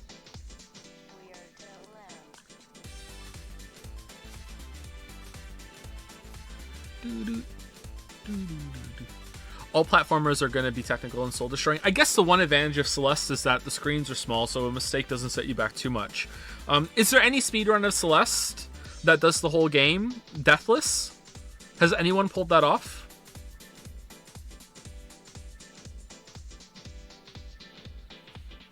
The whole game? The whole thing? Well, TAS doesn't count. Definitely? Really? Someone's gotten so good that they've done the whole ass thing speedrunning without dying. Wow, that's impressive.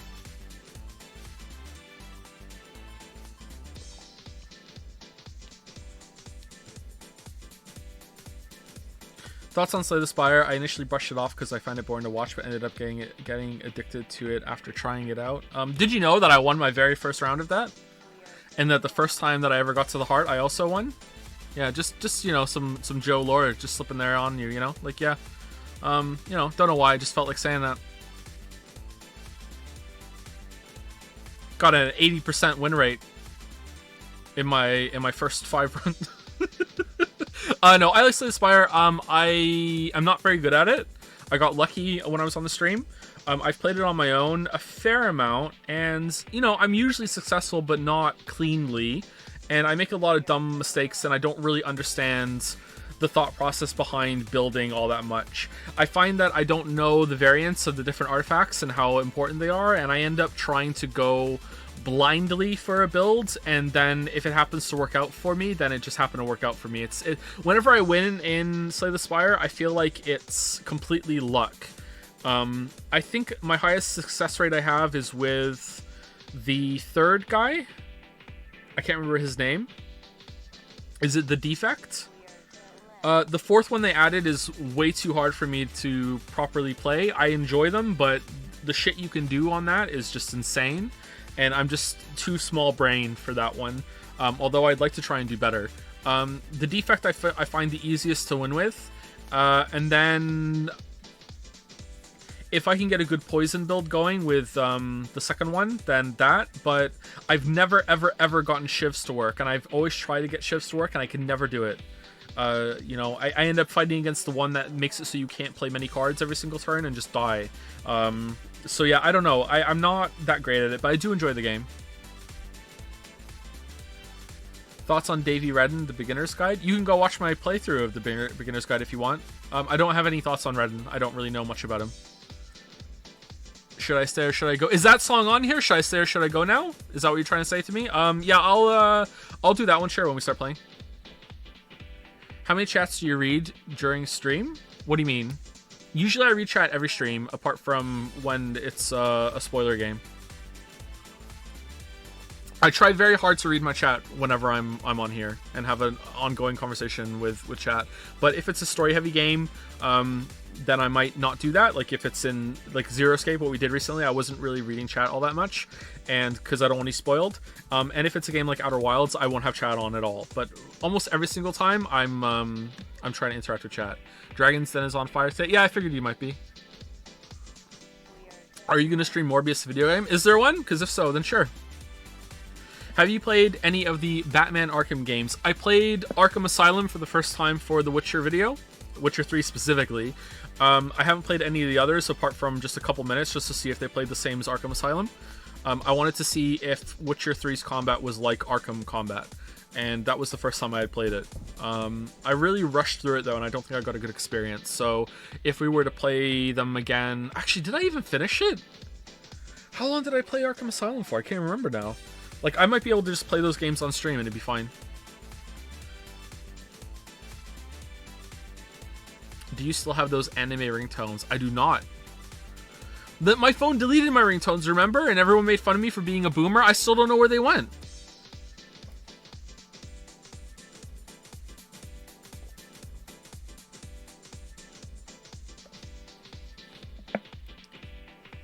Are you interested in the other Yakuza games after finishing Zero? Yakuza 0? 999? Yeah? Yes, I will stream Kiwami at some point. And then after that, we'll take it from there to see if we're going to do the other ones later on. Thoughts on DMC combat? I really like it. I love the Devil May Cry games. I played Devil May Cry. I am old enough that I played Devil May Cry 1 at release. And I'm also old enough to have played Devil May Cry 2 at release, and my disappointment was immeasurable. Immeasurable, there, I said it properly. Like, you can play Devil May Cry 2 now as just like a, haha, what a funny meme game. I'm gonna play it while I go back when I'm going through the trilogy. Haha, wow, this must have sucked. You don't understand what that was like. You know, after just loving Devil May Cry 1, Devil May Cry 2 finally comes out and playing it and just being like, what the fuck is this?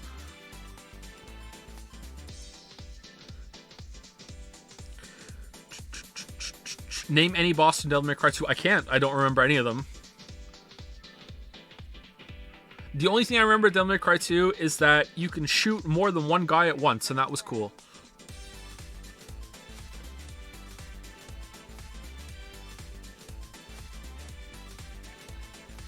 Have you watched The Boys? I have. I like it a lot. I think Season 2 is better than Season 1. Would you be open to playing Catherine full body if it ever gets released to PC? I don't know. I kind of feel like we're done with Catherine. If you all wanted me to big time, sure, but I feel like we're done. Season 3 is coming in Poggers. Yeah, I'm looking forward to that. Jensen Ackles is in it too, right? I really like Jensen Ackles. He is a very handsome man. And Stranger Things 4 just came out too, and I haven't watched that yet. But I don't really have much time to watch TV. I'm like crawling through Ozark. The Supernatural guy? Yes, the Supernatural guy. Have you played Cruelty Squad? I have not. It looks really weird. Thoughts on pressing the A button a few times? Hold on, let me see. Nope, doesn't do anything. Neo 2 went. I won't stream Neo 2 unless everyone really, really wanted me to, but I don't think you guys do. I played it a little bit. It seems like it's just more Neo, and I love Neo, but I don't really have time to commit to something like that just yet. That's a very demanding game.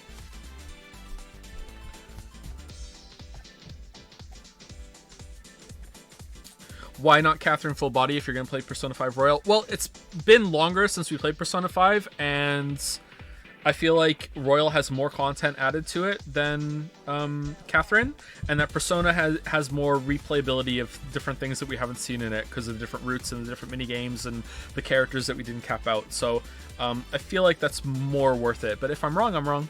Maybe. Thank you for the gift subs, Verdox5. Thank you, thank you.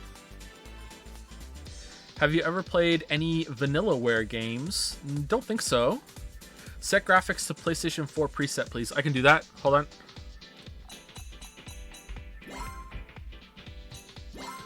Is it here? No? No? I don't think it's here.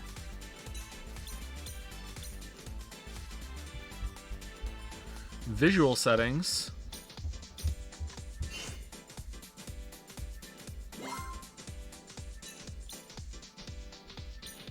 Future Town. Oh, it was on that. It was on that one. Okay, there you go. It looks exactly the same.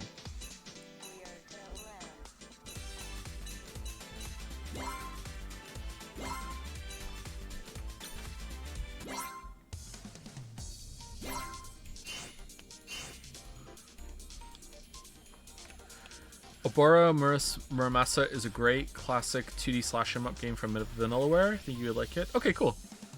You can link it to me on Jazz if you want. I'll take a look at it. It's only different in game. Oh, okay, sure. Okay, so when we get there, point out the differences to me. I'd be curious to see why is it different. Are we in an elaborate pre-recorded dream right now? Yes. Is this a game or an experience? Definitely an experience. Have you heard any of the Guilty Gear Strive OST? If so, what's your favorite track and why is it Disaster of Passion? I have not, so I can't comment on it. That's a cool title, though. I've heard that the music's really good. Which do you prefer between KOTOR 1 and 2? 2, I think. KOTOR has 2 has more of a mature, compelling, nuanced story and writing to it. I don't know if it holds up all that well. Like, there's this part where Kreia like lambasts you for being charitable to someone because it shows you like, oh man, if you give someone some money, then they go off and they end up getting killed and beaten up because you gave them some money. Don't you feel bad, an idiot, for being charitable, you idiot? And when I was younger, I was like, man, that's so deep. And now I look back at that and go, wow, that's kind of fucked up, Kreia. Like, what the fuck? So, I don't know how much of the writing would hold up for me now, but it might be good. I don't know. Do you like Final Fantasy? I used to. Final Fantasy used to be my most excited, my favorite series. I used to look forward to Final Fantasy so much. Like 6, 7, 8. It lost me around 9, I think. Before that I played 4 as well. I really liked 4. But yeah, it lost me around 9 and then fully lost me at 10. I really didn't like 10 at all.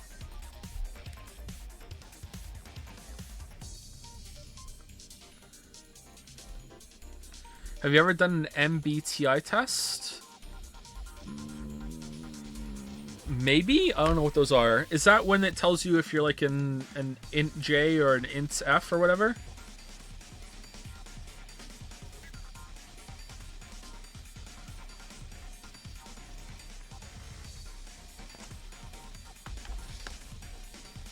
It's astrology for intellectuals? Yeah, for sure. If that is what it is, then yeah, I did one on Jad's one. Someone asked me to do it. I can't remember what I was. Someone will know. Someone will have it like linked or screen capped or something. I can't remember what I was.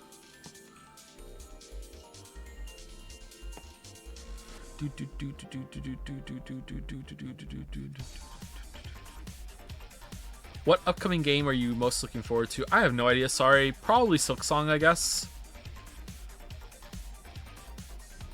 I don't like to say this a lot because some of you who are here for a lot of streams are probably tired of hearing it, but it really cannot be overstated how much of my life is just devoted to just being a father right now. Like, we have 4 of those little monsters. So, like, the most of my day just goes to either dealing with them or thinking about them or recovering from dealing with them, okay? So, like, you know, it's really hard, you know, with having a project that's so overdue as well, while also trying to manage, like, we didn't have a house for a long time, so having a house is a new thing too. There's a lot going on, so it's really hard to look for the future when you're just so stuck in the present. And to some extent, that's a blessing, you know? You get to really be focused in the moment, you have a lot going on, but I just... so much, man.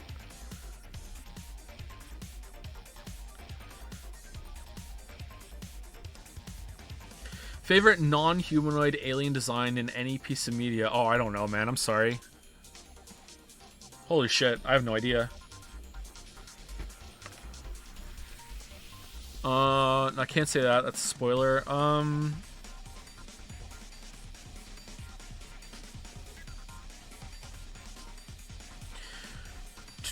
When I wrote my sci-fi series, I tried very hard to come up with creative types of aliens, but I still gravitated toward mostly humanoid-ish kind of creatures that could still pass as just like oddly shaped humans, that sort of thing. It's pretty tough to get outside of that framework. I really like more conceptual kind of alien things where the movie, is it Solaris, that has... Doctor Who has some of this too. Like, Solaris had like an alien that is just an entire ass planet. Like, the whole planet is an alien, and it has a consciousness kind of, but it's kind of misunderstood, or not. It's not ever really explained what it is. I really like that kind of thing where it's just so unknown that you have no idea, like it's so alien that it's kind of hard for you to comprehend. So that kind of thing. Doctor Who has a little bit of that now and then, and that's interesting. So I guess even an alien that is like more animal in shape and less humanoid is still going to come across, if it has the same kind of intelligence and goals, it's still going to come across as distinctly kind of human, you know?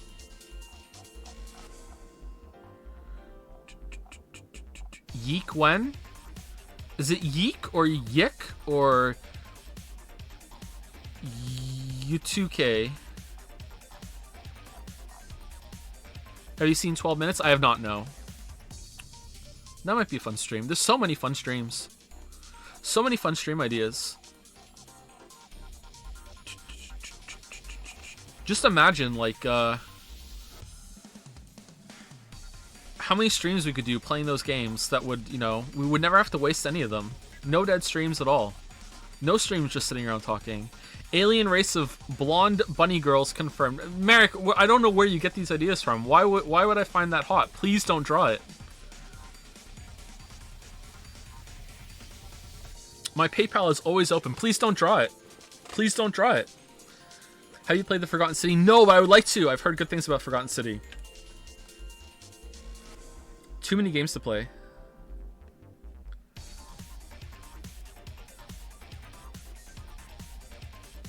Have you heard of Darkest Dungeon? Not only have I heard of it, I made a video on it. Do you plan on playing Iron Lung? It's an hour-long game made by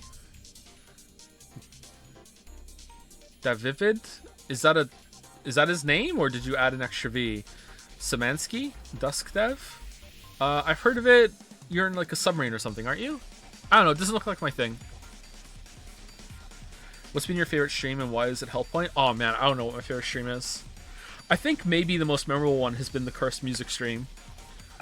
I think that the best off the cuff joke I ever did on stream was when during the Cursed Music stream, someone linked me. Everyone was just linking me random stuff, and I didn't even know what it was before I put it up. And someone linked me one, and it was the Pokemon theme. So we're sitting here listening to the Pokemon theme, and I said, for some of you, it was the Pokemon TV theme. For some of you, this isn't the first time you're hearing this today.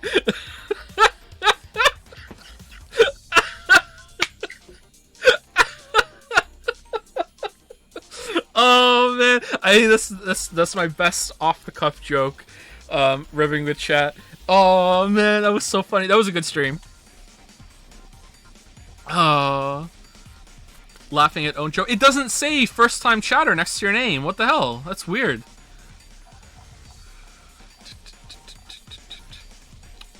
Are you planning a dark TV series video? No plans for TV videos just yet. Maybe one day. I have no idea if that's ever gonna happen. YouTube is scaring me right now. Can we have Jokiku back, please? My favorite emote. Maybe one day. It's still on the list. They added a new system where you can whatchamacallit, like save past emotes instead of deleting them, so we can kind of like have a rotation. It wasn't used much, that's why it's gone. But maybe another one can go. Excuse me. Favorite Elden Ring weapon? The big, colossal greatsword that looks like a chunk of a pillar that you get from Castle Redmane if you go there early. I know you toyed with the idea of an Undertale video before. Is that still on the table after the Witcher 3 video as the ship sailed? It hasn't sailed, but there might not be any more videos after the Witcher 3 and the Cyberpunk video, because I don't know what's going on with that. It's very hard for me to do videos. I said that, and there's been a whole ass Elden Ring video, okay? So, like, the chances are low of me ever just getting away from it forever, because I just enjoy making videos so much. But, getting a copyright claim and having potentially your whole channel shut down, and there is literally no fucking way to get in touch with anyone on support on YouTube without hopefully attracting the attention of their bot system on Twitter, and then even then after getting their attention they might just not answer you for a whole last week is very uncomfortable, okay? Like it's not a good place to be. So I end up going through this. Okay, a couple of streams ago I said something about how like sometimes I forget I'm narcoleptic, and a lot of people said that had similar invisible illnesses or a mental illness said that it's very common, and they go through that too. You know, you forget that you have depression. You know, it's like, oh, you have a couple of good days, and you're like, oh man, why can't my whole life be like this? And then, boom, and you're like, oh shit.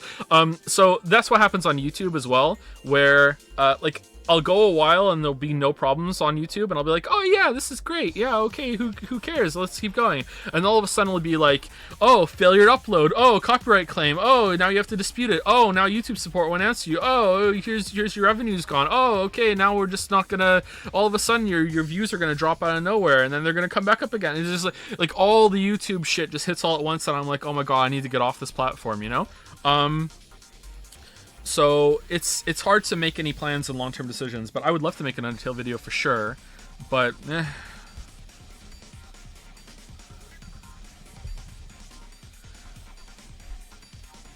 2 hours, 0 gameplay. 2 hours and 16 minutes actually. Okay, hold on. Let me go up here, okay? What is it? Is it rhythm game? This is what you click on to play, right? Alright, here we go. Have you seen the Elden Ring seamless co-op mod? Thoughts if Miyazaki should change Souls Online mode? No, I don't think so, no. I think it's fine.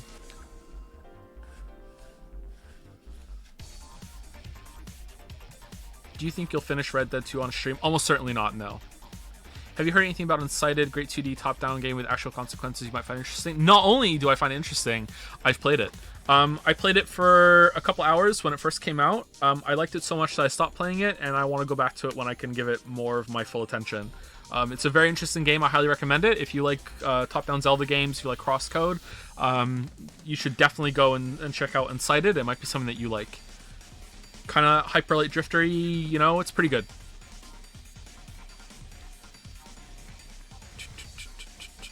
Someone asked about Death's Door. I played that too. I didn't finish it. I played it for a couple hours.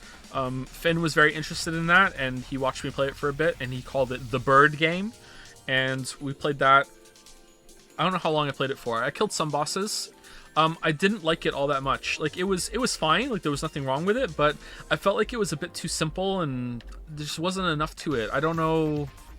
Just, it was fine. Pathologic games one day. I don't know if we'll stream those. I'm interested in playing them to see what all the fuss is about, but I feel like they would be very, very boring streams. But hey, I thought Outer Wilds would be boring streams too, and they're some of my most popular, so maybe. Has Finn beaten Dark Souls yet? No, I don't know if you should play Dark Souls because it's kind of spooky, right? Was just about to ask about Tunic. I played Tunic. I finished Tunic. I was playing that on the Steam Deck, and it was okay. Kind of like the same area as Death's Door. I think combat in Death's Door is much better than Tunic. Tunic, it was alright. It got more interesting toward the end. Yeah, it's okay. Real question, just pure aesthetics. Who's your fave VTuber you've seen? Well, the only VTuber I know off the top of my head is the one that has the shark on. So, the shark hoodie one, I guess. That would also qualify as the worst one I've seen, because that's the only one I can think of right now.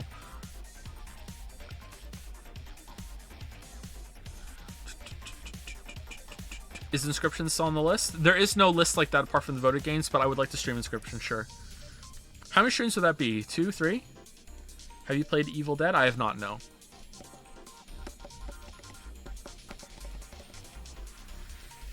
Best Yeek-like game you have ever played? Undertale.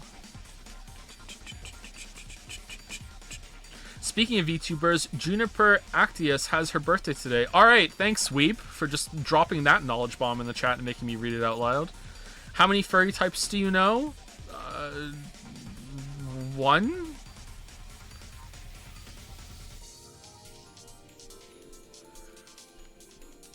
Man, that makes me remember... I wish I couldn't find it again because that subreddit moves so fast. When I was playing Genshin, when I first got into Genshin, I went on the subreddit and there was a post and it was just dripping in such unironic vitriol that I wish I had capped it or saved it or something. And it was basically, I can't even, you won't be able to find it because I can't even remember what character it was for.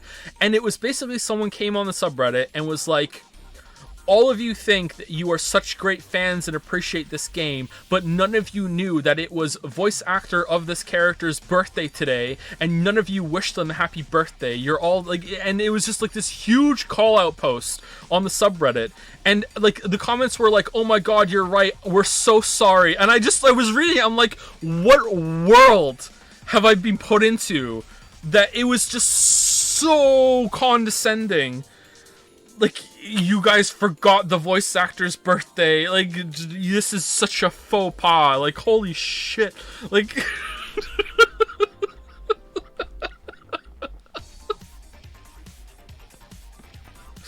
I mean, it could have been... Okay, maybe I'm not getting the culture, but from the comments and everything, I really don't think so.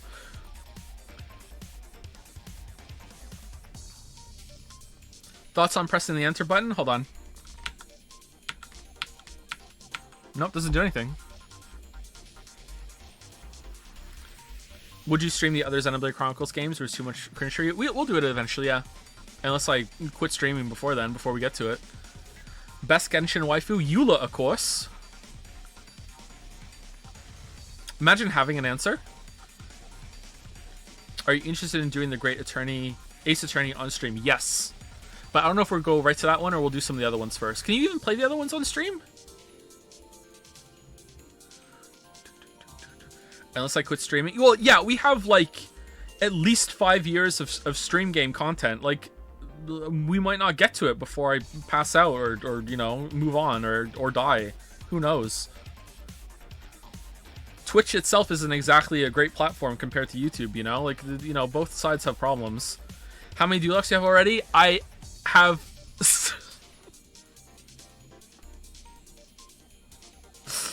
Oh, do I want to lie? I have 6 Dulux. Dulux. I have 6 Dulux. I have a C5 Dulac. Last time I played. I have the Dulac curse. So I have C5. And I have a C2 Ganyu. I got 3 Ganyus in 5 pulls when the rerun came. After not getting her on the first banner. How? Well, for the Nagito luck plus Dulac curse plus L plus I'm not PO plus spent some money for the video that might never even come out. You know, that sort of thing. Plus maidenless plus ratio.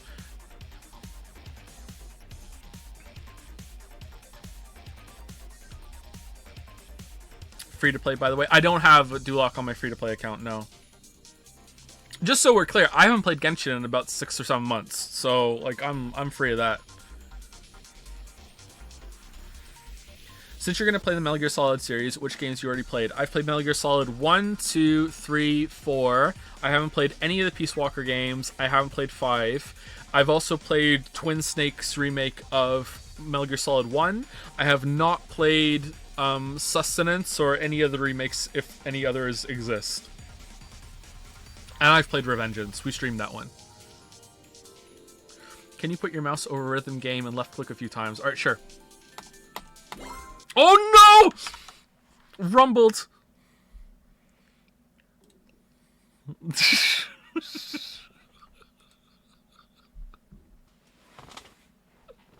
It crashed. Yeah, it crashed.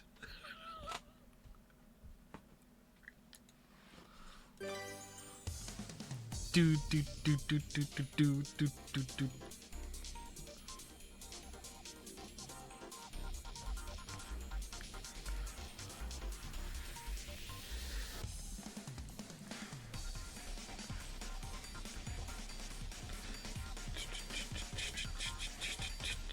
Imagine you quitting for good and Jad's being like he's baiting for the next 10 years or so. Imagine doing that and then on year 11 coming back and being like Lamayo got him and everyone's like, I knew it.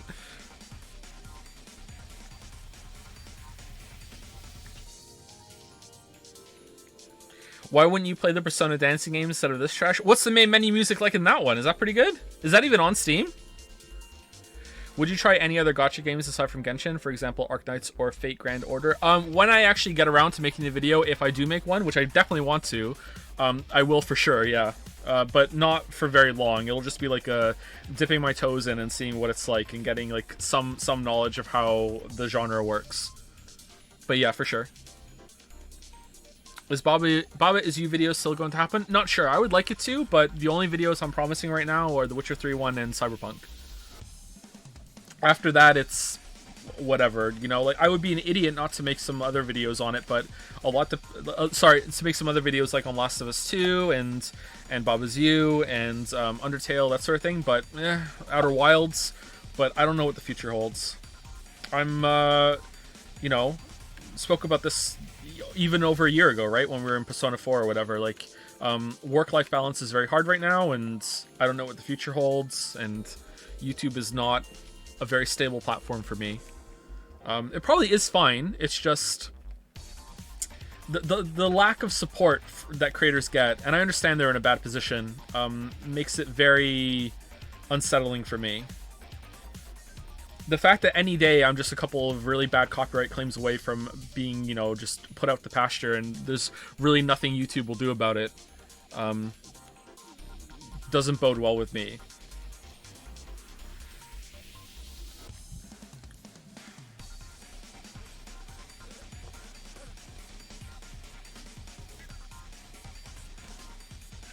Can you change the main menu easily? Sure, which one do you guys want?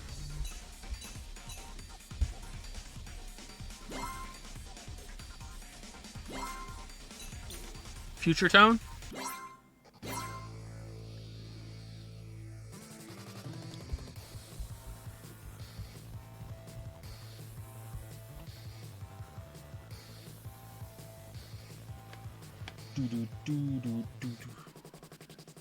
What about Patreon? Joe Brain not compatible with Patreon. If Joe Brain not working as many hours as humanly possible every single week for the rest of Joe life. So no more Patreon.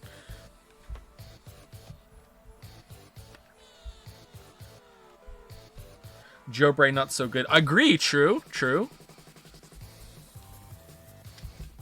If there was a YouTube union, would you join?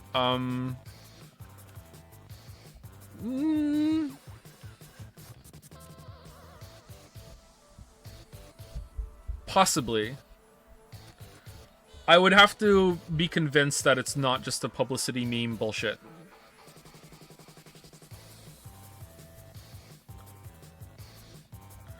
How's Witcher 3 video coming along? It's a video, alright. Do you think they could make a Witcher game where you play as Ciri work? Would a sequel essentially setting on a single Witcher 3 ending be okay with you? I talk about this in the Witcher 3 video. The latter point, yes. Absolutely, yeah, for sure. Would a game built on Ciri work? I think not. So, book Ciri is a very different character than video game Ciri. Video game Ciri, sure, but toward the end of the game, you get hints that she still is book Ciri. It's just that there were limitations on what they were willing to show or could show. So, if you want actual full power Ciri, there's no fucking way you can make a game out of that. There's just she's just way too strong. Like, there's no conflict. There's literally nothing you can do with this character unless you're nerfing her to the point that she's not even Ciri anymore. You know. So it wouldn't be that interesting. Could you make it work? Probably, but nah, I'm skeptical that it would be all that satisfying, and they should just do something else instead. I think you could have another game with Geralt. I think making your own Witcher would be pretty good. I think a game set in the past would be really fun when Witchers were just being first created. I think that would be a very compelling kind of setting, but I have a feeling they wouldn't pull it off properly, and it would just feel more of just the same of Witcher 3, whereas the world back then was a very more dangerous, harsh place, so it wouldn't really pay off. I think a management game in the Witcher universe would be fun, where you are trying to like rebuild Kaer Morhen or rebuild like your own Witcher school, and you have to like send Witchers out and they bring back money and everything, and you are like training the new ones. I think that would be really fun. But I don't know. I'm interested in where they go next for sure. Would a Vesemir Witcher game work? Hot take. I don't really give a fuck about Vesemir. Like, he's fine. Like, yeah. Didn't they already kind of do that in one of the Netflix shows, though? Like, one of the anime Netflix shows, they went back and showed, like, Vesemir the younger years? I haven't watched it. Like, he's alright. It's just, he's not that interesting to me.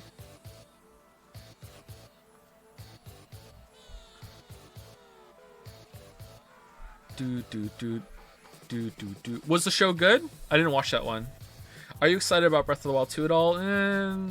I guess so. I'll play it. Like the Witcher 3 video, it feels like it's never coming out, so it's hard to get excited about it.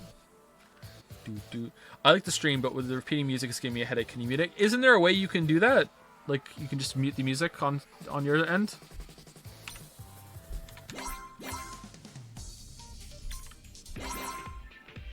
Here we go.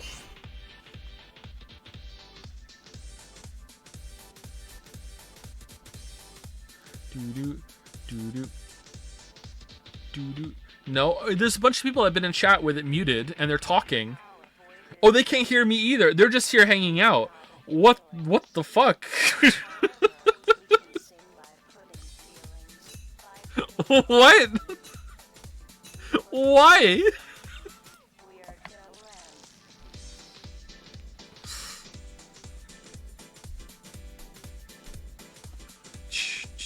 For the monocoins? That's true, yeah, monocoins. But why chat then? Just go do something else. Can we take another trip to the customization room? Yeah, sure, that's got some good music, right?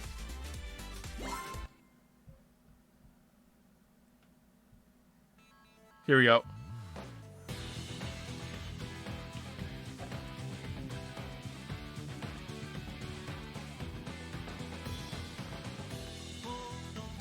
Would you want a new reciteer? Oh man, you don't know how much I want a new reciteer.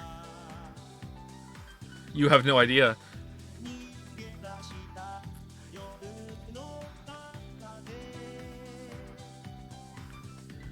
Change shirt to custom shirt. How? Here? Change parts. Modules?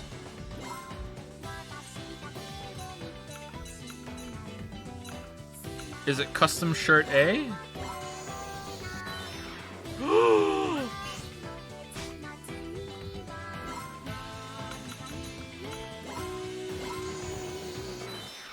Yes, it's a uniform.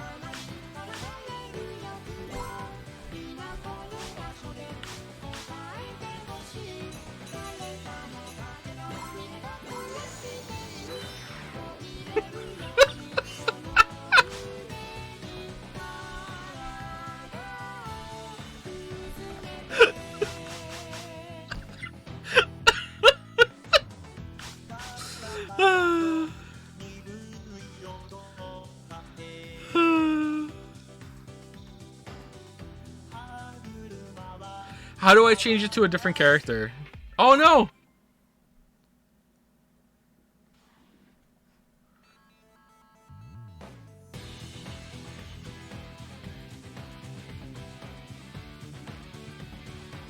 Game control config? No. Just modules? Oh, I just changed them here. Alright, let's put her in the shirt. Yeah! Oh man. This is a interesting character. Oh, she rolled it up! Why though? Wait, so she is incapable of not showing her stomach? Alright, best girl.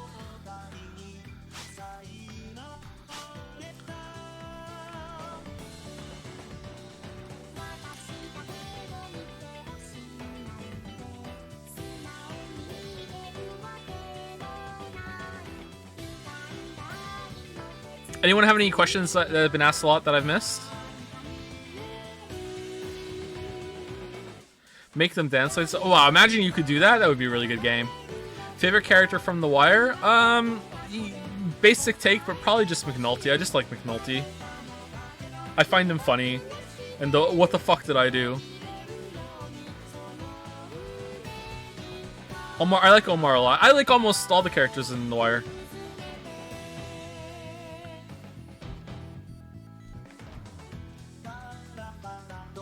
Stanley Parable Ultra Deluxe? I don't think so. I don't think we're going to do that one. How are you going to work the word masterpiece into the Witcher 3 video title? I won't. I already know what the Witcher 3 video title is going to be. And it doesn't have masterpiece in it. Opinions on the new Florence album? Oh man, the Florence and the Machine Enjoyer has logged on. It was pretty good. I like Choreomania. I like Cassandra. I like Dream Girl Evil. Lily's been listening to it pretty much nonstop since it came out. And she's really happy with it. And she's the biggest Florence fan of the two of us. I'm pretty happy with it. I don't know if it's my favorite. I think her first album is still my favorite of hers. Pizza or pasta? Pizza all the way. You mentioned you played a little bit of Guilty Gear earlier. Which character did you play? It was just a tutorial, and it was the one that had the anchor weapon. Did you watch the latest The Last Love, Death, and Robot season? Not only have I not watched The Last Love, Death, and Robot season, I haven't watched the first Love, Death, and Robot season. Will you cover launch issues in Cyberpunk video? Yes.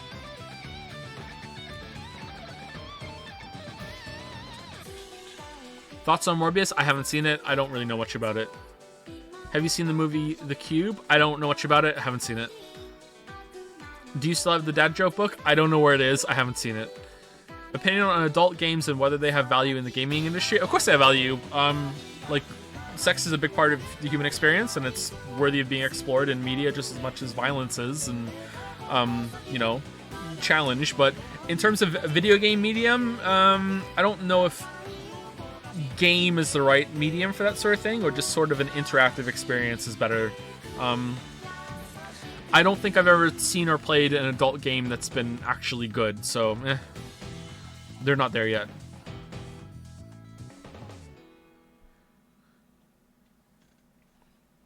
Favorite D&D monster you've become aware of so far? Well, as a rigger, I'm a big fan of the Roper. Pretty scary. Scary Roper. I just like conceptually that it just like blends in like it does. It's a very cool monster design.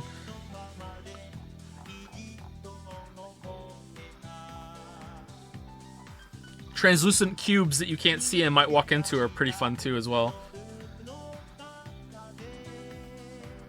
Are you streaming Sony's State of Play today? I'm not sure. If I'm still awake and feel up to it, I might stream it later.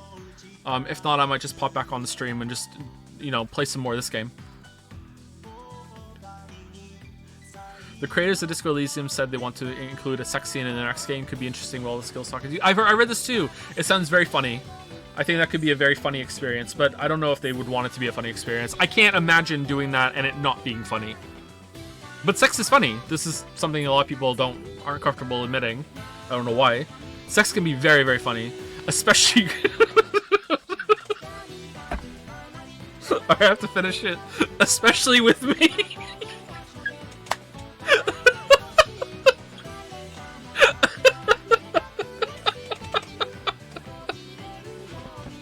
Sorry, I thought of the punchline for that and I had to stop because I thought it might be inappropriate, but no, I just mean that purely as a joke.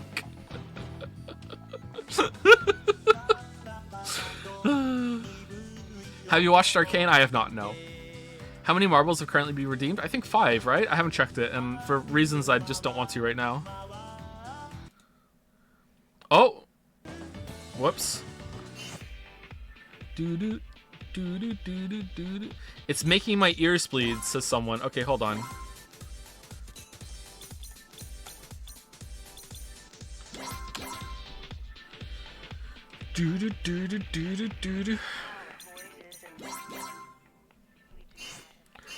That better?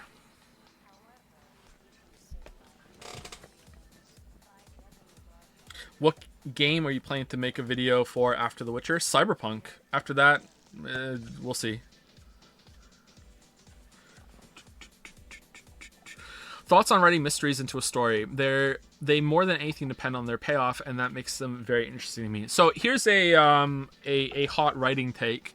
The core of all writing is actually mystery writing. This is not how it's always going to be or always has been, but right now we're in a period of writing or storytelling that everything is really about mysteries. But it's a very broad take on mysteries, and basically the mystery that you want to hook readers into right now is what happens next. And everything is built around that, and every single word that you put into your story, in almost any story that you will read at the moment or even watch, will be based around the anticipation of like, ooh, what do you think this means? While also revealing more of mysteries that you set up in the past, and just set up, go, set up and pay off all the way through. it's the same kind of, so saying that it's not always going to be like that or always hasn't been like that is maybe incorrect. But when I was in writing class in high school, which was just a complete fucking waste of time, we were all taught that all writing is based on conflict, and conflict is what makes things interesting. And you will see a lot of the same kind of things parroted all the time, that the big things you want in writing are conflict, and you want character development, and you want character arcs, and you want to show, not tell, blah blah blah blah blah. And a lot of people will latch onto these things and take them as gospel, and these are the objective truths that come from good writing. And I am so annoyed at how a lot of people have latched on to the whole character arc thing that I just want to kind of roll my eyes whenever it comes up, because it's just like show don't tell, a very easy thing to just shotgun out, and you make it sound like you know what you're talking about, when in reality you're just trying to make yourself sound more educated and more informed of why you don't like something. You can just say you don't like something, it's fine. These sort of things are rules at the moment for the most part, but could there be a story that's great that isn't based around conflict? Yeah, of course.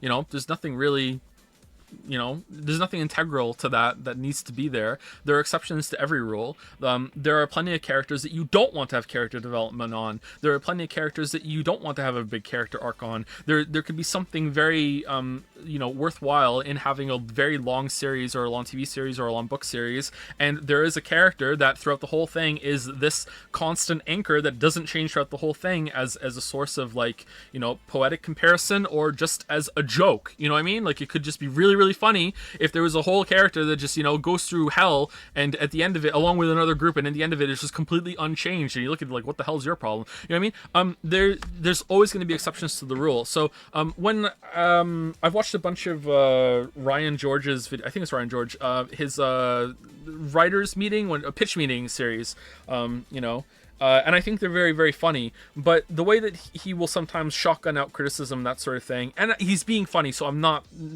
ragging on the guy here. Like, he's supposed to be very succinct and funny. He doesn't have much time to put into it. Don't you think we should have character arcs in this thing? And what about his arc? And blah blah blah. This is something that comes up, and the straw man that's writing a really bad script is like, nope, I don't give a shit about that. It's kind of juvenile to just look at writing and just break it apart into these like very objective pieces, and it has to be this, has to be that, have to be this, have to be that. But in general, sure, it does make sense. The one that bothers me the most, though, is show don't tell, because it's just not true. I don't know how you would properly go through most books and measure it, but I would hazard a guess that it's at least 50-50, that every single book you read is 50 tell versus 50 show, 50% versus 50%. There are lots of times where you want to tell. Lots and lots and lots of times. It's show when it's important and appropriate to show, tell when it's appropriate and important to show. Another one of writing advice that you will find a lot of writers, very, very famous writers, disagree with is write what you know, okay? And I say this in the Witcher 2 video, and I have a note on the screen that says writing is very complicated, blah, blah, blah, blah, blah. I didn't have time to get into it, even though that video is 5 hours long. Write what you know is very misunderstood. If you write what you know, you're going to have a very limited kind of framework. You should definitely research as much as you can and broaden your horizons, but I think it would be more accurate to say write about what you're interested in, and you will have more success with that. And if you're genuinely interested in it, then you will be able to find out more about it quite easily. And write what you know is usually when something gets very technical. So if you are writing what you know and it turns out that you are writing about a character who's a surgeon and you don't know how to be a surgeon, then maybe don't fucking describe anything that goes into the surgery parts and just allude to it instead, or unless you have time to go and shadow a fucking surgeon for a couple months, just don't do it. Anyway, so sorry that I went off on a tangent there. But yeah, I just wanted to I went there from mystery writing being like the core of most writing that you do. setting up an anticipation, paying it off. And if you do that well, you can learn a lot of techniques from that go into like plot mystery, where you actually are setting up an actual structured kind of. It's not just, hey, what happens? It's, no, I'm setting up this actual thing that I want you to question and then actually have an answer for later. A lot of writing currently is mystery writing in that sense, but the writers don't have the answer when they write it, which is just fucking terrifying, and I don't like it because it usually ends up being a waste of time. J.J. Abrams is the king of this shit, and all of Lost is like, he has a very famous talk I think now, about the mystery box kind of writing, and you put a box in, literally a box, and it's like, okay, what's in it, and then the audience has to wonder what, and then you reveal later, and inside the mystery box is usually the answer with another mystery box inside of it, and it's just mystery box into mystery box into mystery box. And this can be very compelling if you actually plan what goes on inside the mystery box. But when a writer builds a mystery box and then sits back and goes, yeah, that's a good mystery box, I wonder what's inside it, most of the time it's going to be very, very unsatisfying, especially if they, will go through a lot of fan theories and just, discard a lot of people that predict things. It's like, no, someone guessed what's in the mystery box, have to get rid of that now. It's like, what the fuck are you doing? Like, what do you want? Something that's compelling and satisfying to your audience, or do you just want to surprise them? Like, what are you trying to do here? Like, you can't do this shit. But I find mystery writing to be very compelling and is a very good way of getting people to continue enjoying your story. Like, I enjoy reading those stories, but as with everything, it's all in how it's done. But like, don't set up a mystery unless you know yourself, please. That's would be my only like solid concrete answer you're gonna get out of me. It's just a waste of time. I get so frustrated when writers do this shit, and then like, I think it's even worse when they just don't even answer it. Like, it's not even, I didn't know what it was. This is, fuck it, I set up this mystery, and fuck it, you just never get to know. Like, it's just really annoying. Oh, man. Zero Escape isn't going to do that, right? There's no way we're going to have this shit in VLR on Monday, right? Do-do. Do-do-do-do-do-do-do-do-do. Do-do-do-do. I have bad news, chat. I need to pee again.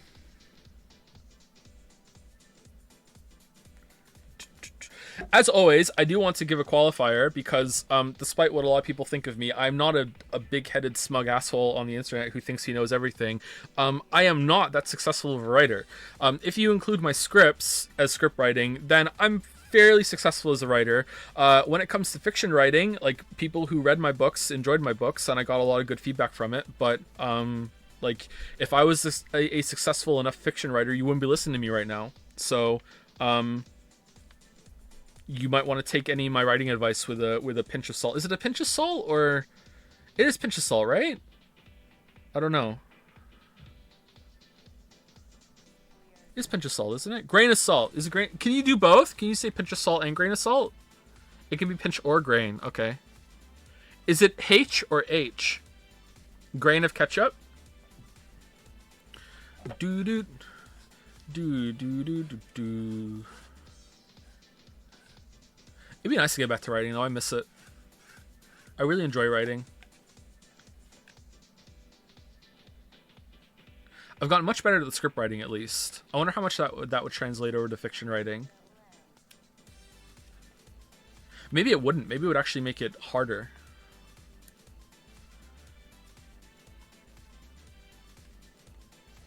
I don't know. Nonfiction writing is very, very different. In nonfiction writing, you want to have thesis statements. So you want to have, like, even though my videos don't typically have a thesis, and I don't really consider my videos to be essays, but they're definitely in the essay area. So there's a thesis statement for an essay that starts at the beginning of the essay itself, and then there's thesis statements that you could have at the beginning of paragraphs. Once you notice this thing, Chuck Palahniuk talked about this, and I've spoken about this in Q&As as well. And also, sorry that I repeat myself and always reference when I've said this before. It's just one of my oddities when it comes to repeating things I've said on stream before. I just want to acknowledge I've said it before. I'm not trying to pass off shit as brand new content all the time. I've already spoken too much about this. Anyway, Trip Palanuik, he's the guy who wrote Fight Club. He had a interview or some writing advice that he wrote like fucking over a decade ago now, I think, and it stuck with me. It's one of the most important pieces of writing advice that I ever read, and it was that you need to avoid thesis statements in your creative writing. And a thesis statement in this context is when you open up a paragraph and let's say your main character's name is Jim, and it will start off like this: Jim woke up and got himself ready for the day. Okay? That's the first sentence of this paragraph. The rest of the paragraph will then describe the process of Jim getting himself ready for the day and waking up. Okay? In this case, so let's say Jim woke up and got himself ready for the rest of the day. Jim went downstairs and got some breakfast and coffee brewing. When he went upstairs, brushed his teeth, took a shit, and had a shower, and he noticed he was out of soap, and now he had to plan that he had to go get some more soap for the rest of the day. When he went downstairs, his coffee was cold. Okay, this is the whole paragraph, okay? In this paragraph, your story is 100% improved if you just delete the first sentence. Okay?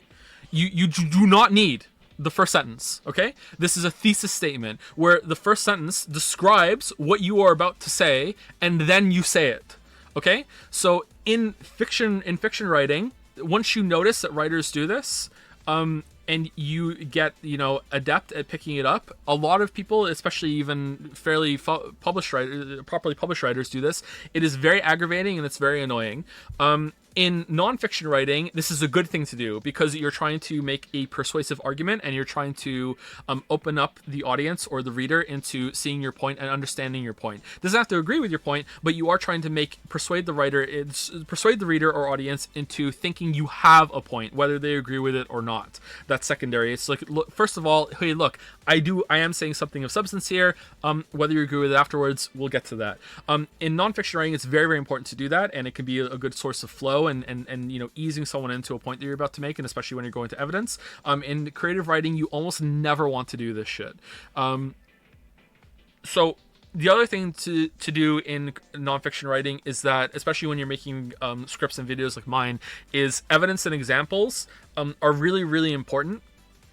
I probably go overboard with them, but my primary purpose with videos is to not be entertaining. It's to make my point and support my point. Although I will say in some of my most successful videos, I do that the least, and people seem to respond to it. So maybe I should stop doing it. I think I did a really good balance with it in Elden Ring, and that was born out of trying to be faster. So maybe the limitation there ended up being a good thing, and I didn't overcrowd it with examples like I did in some other videos. But I really, really like how many examples I had in the Odyssey video, and I knew that I had to be air fucking tight with that one. So sometimes it is appropriate, and when I go back and watch the Odyssey video, I'm fine with it. So I still like it. So it depends. Whereas in fiction writing, you really don't want to do that, and you only want to say what's important. You don't have to take like Chekhov's gun kind of thing to its extreme. No. You can have some flavor text in there and some useless things that don't come back later. But you do want to trim it down to that you're not going overboard with it. Sorry, I'm kind of repeating myself now. Like I said at the beginning of the stream, I'm kind of tired. If you've listened to my videos or listened to me talk here, I don't know, how do I come across in streams compared to the videos? I don't know. Sometimes I can waffle on here for sure, but maybe I'm more direct here than I am with answering questions than I am on videos. I don't know. But if you've ever watched my videos and listened to me go overboard with examples, you might be surprised if you went and read my fiction and found that it's very direct. My style in creative writing is possibly too succinct. Whoa, my screen just fucked up over there. I'm probably too brief in a lot of descriptions that I go through, especially when it comes to fantasy, because I hate that in fantasy books. I go very, very go through the plot as quickly as I can, and I don't want to. And wasting your time is something I'm very, very aware of. Whereas in the videos, I'm like, I could probably waste a little bit of your time if it makes my point have more evidence and support for it.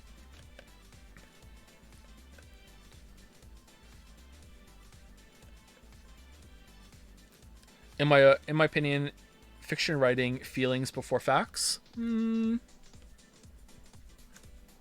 I think that a feeling should always inform how you're writing, and I always like to be anchored to a character's perspective whenever I'm writing, and that their feelings will inform how the prose is written. You know, like if someone is very in a very direct and kind of panicked mood, it's going to be more short and stilted kind of descriptions, and we're going to get to the meat of the issue very, very quickly. If someone is more in a contemplative state, there's going to be longer paragraphs. This is mostly kind of basic shit, but it's hard to remind yourself of that sometimes. You have to practice the fundamentals of writing, perspectives, that sort of thing.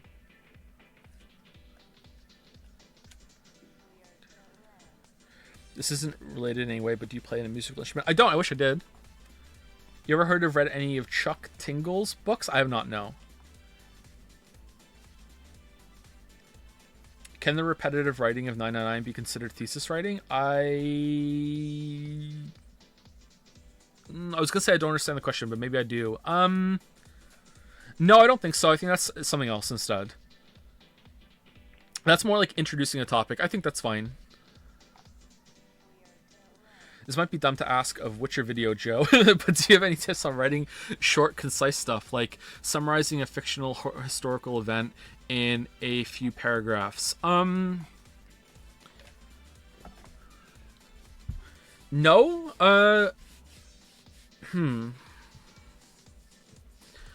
When I'm not doing evidence-based stuff, my problem is actually getting words on the page, not taking them away.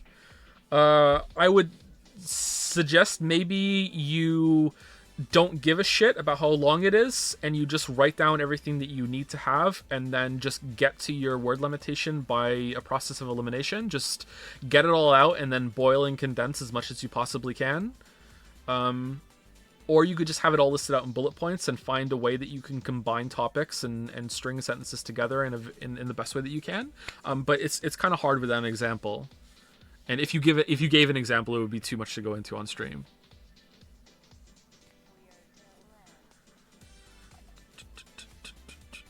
Is the Witcher video over or under 12 hours? Well, you can't upload a video that's over 12 hours onto YouTube.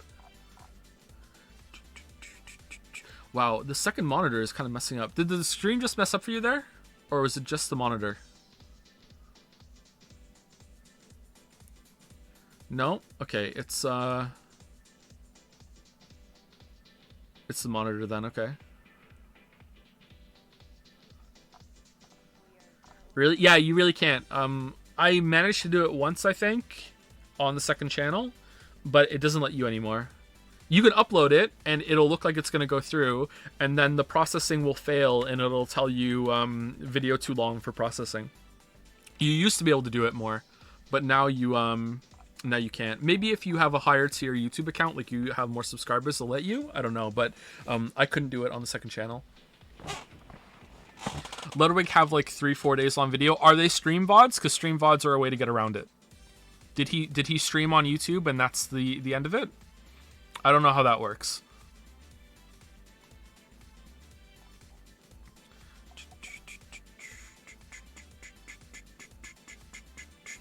The book I'm writing right now is an epic fantasy, and it's a book that exists in the universe I'm writing around. In this, I also have a scholar who is annotating it and making notes, trying it into the larger history of the world. What do you think of this? That sounds like it could be fun, yeah.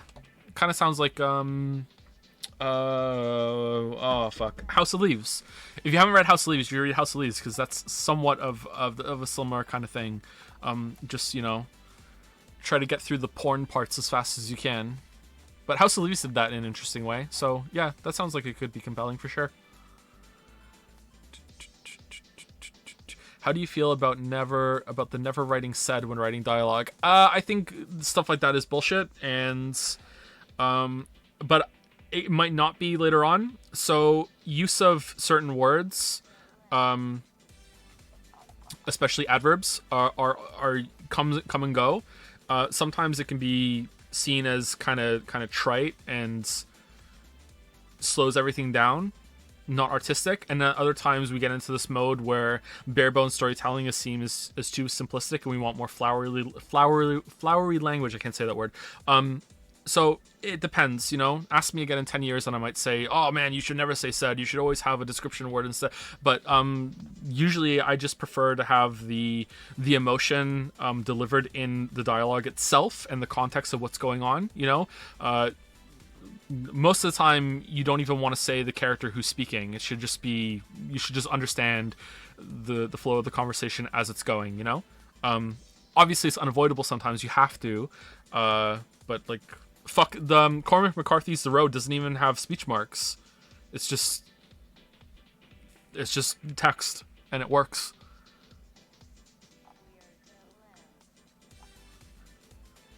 Do you have any strong opinions on about the hero's journey in writing? Oh, don't try and pass this off as an innocent question. You know what you're doing. You'll know too much about that soon. Don't worry. Would you agree with me that the vertical leveling system shouldn't exist in Witcher 3? It breaks the story, world building, economy, and they already have viable progress barriers and contingencies for different play order. Oh man, you're gonna love the video. Yeah, absolutely. Yep.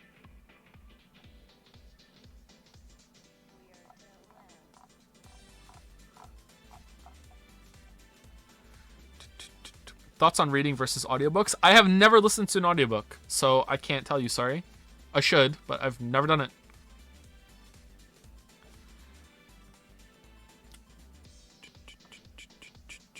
But wouldn't you agree that the thesis statement thing is kind of like show, don't tell? No, I don't think so. I can't think of an example of in creative writing unless you are subverting the expectation set up in the first sentence where you explain what the character is about to do and then you go through it.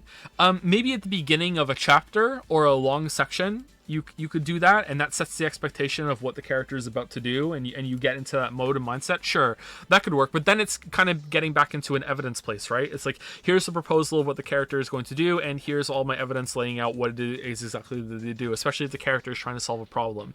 But in terms of like condensed to a single paragraph, I'm sure there is an exception somewhere, but an exception on the level of like it's a 50-50 split, like show versus tell is versus most books. I don't think so.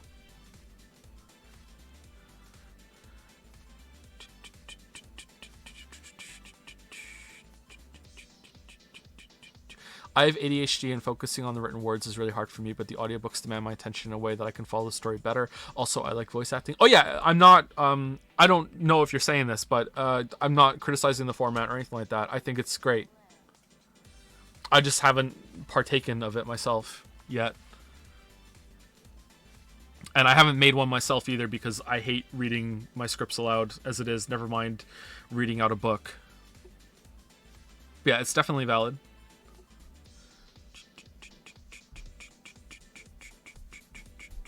There's a non-copyright Persona 5 music video that has remixes just for chat streams. How could that possibly be Persona 5 but still non-copyright?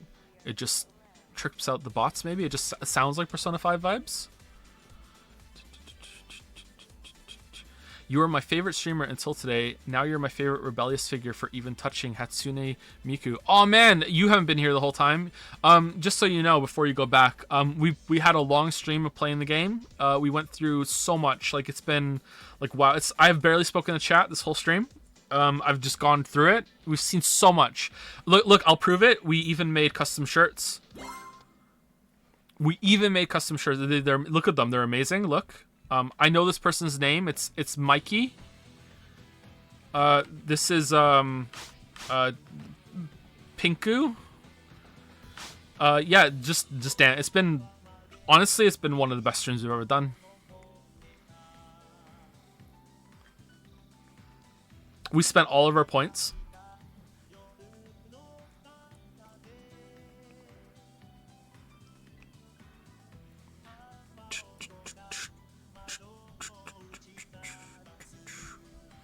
Do you think that Cyberpunk's open world format could have been done in a way to actually complement this game's story instead of clash with it? Yeah, of course. Like, is it the Cyberpunk script or the Witcher 3 script that I say this in? It's the Witcher 3 script.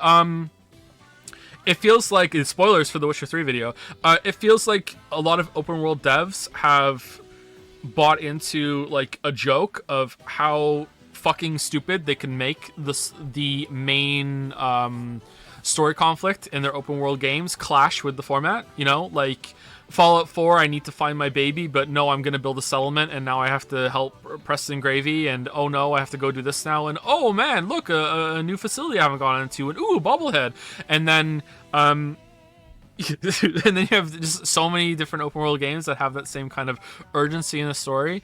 Witcher 3 does it as well, and then Cyberpunk goes even further with it. You know, like it's just like even more of a pressing concern, and it's like, ah, no, I'm gonna go and do this job for you, and I'm gonna go here and just hang out for a bit. You know, like it seems like they're in an arms race to see who could just make the stupidest fucking main story that clashes with how you just want to wander around an open world.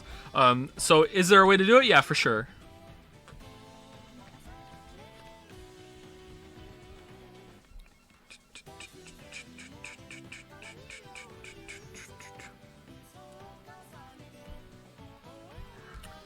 Will you do shoutouts again? What do you mean? At the end of videos? I don't think so, no. Maybe.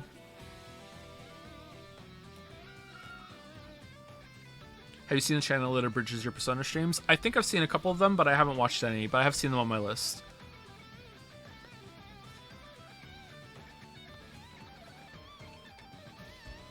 Are they good? Did they do a good job with it? If someone wants to link one of them in chat, that's fine. Excuse me. Are you in favor of canceling Sweden? What stream do you think you're on?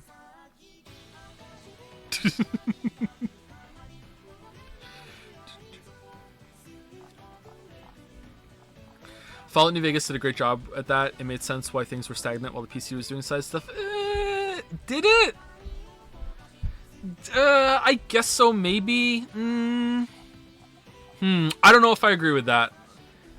But I'm not disagreeing with it either. I really don't know. I haven't played New Vegas in a while. New Vegas might be guilty of that too. I don't know.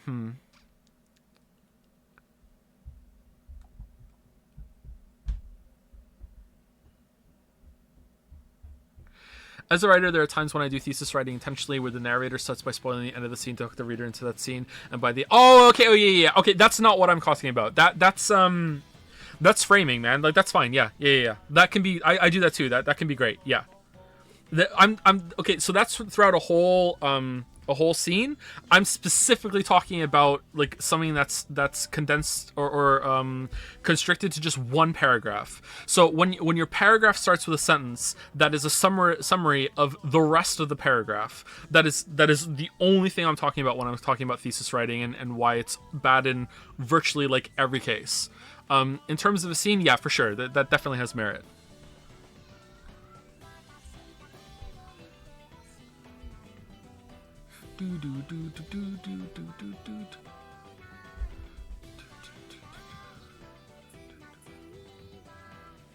What's your protocol for when the queen dies? Do you have a prepared statement to go? Like Makoto? Does she die in Royal? Oh man, that's dark. Have you revisited the Tomb Raider games? I don't think so, no.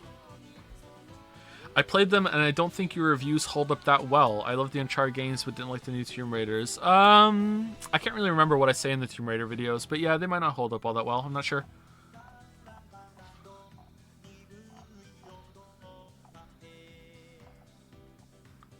Best Weeaboo game you've ever played? I don't know. It probably between ones we've played on stream. Does Chrono Trigger count as a weeb game? Because if that's the case, it's Chrono Trigger. The ones we played on stream, the candidates would be Persona 5, Persona 4, Danganronpa 2, and I really enjoyed 999, but I don't know if it's on the same level as the others.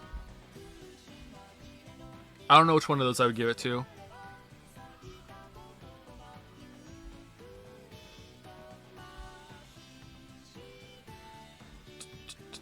Did you know that Kentucky is the only U.S. state that starts with a K? Kansas is not a state.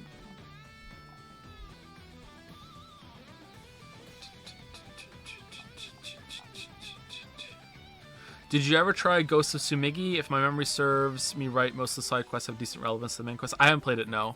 I heard good things about it, though.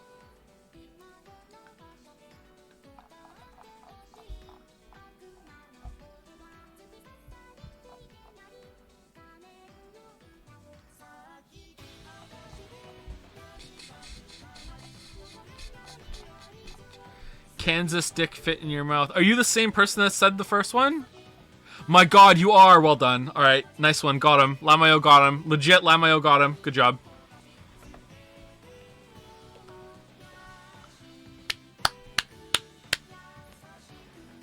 You know, for that, let's play the game.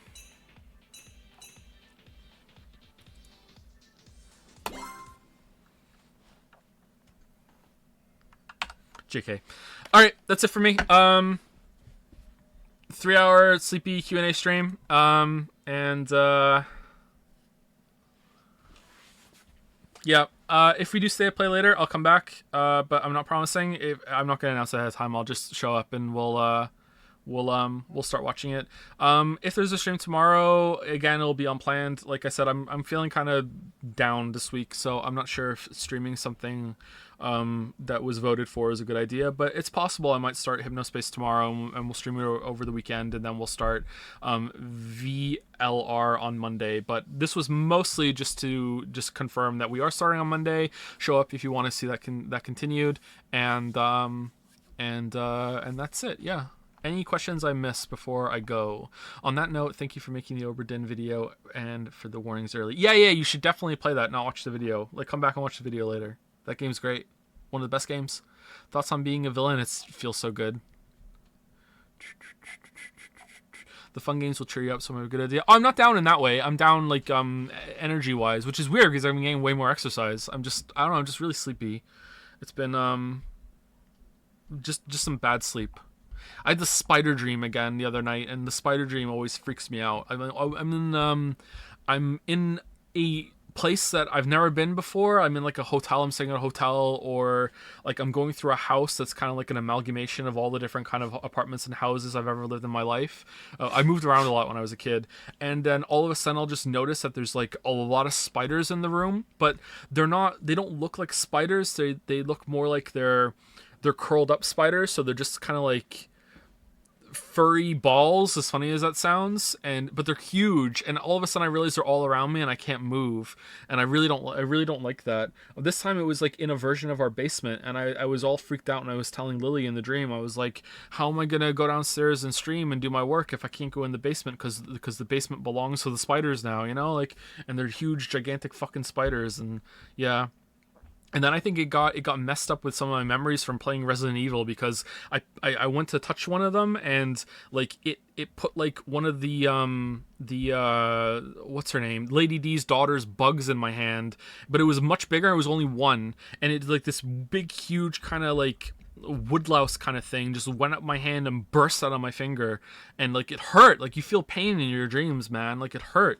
And that's what the dream I had the other night. Not good.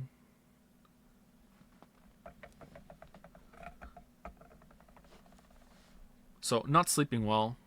But in terms of, like mood, I'm fine.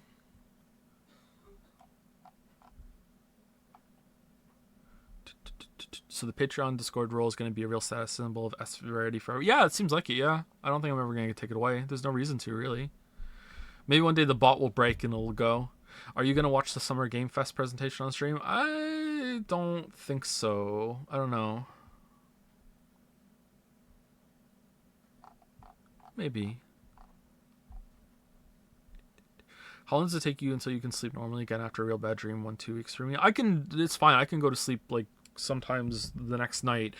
Sometimes the same night I'm disturbed enough that I don't really want to go back to sleep, and I have this moment of reversion, but usually I just go back to sleep again anyway because I'm just so tired.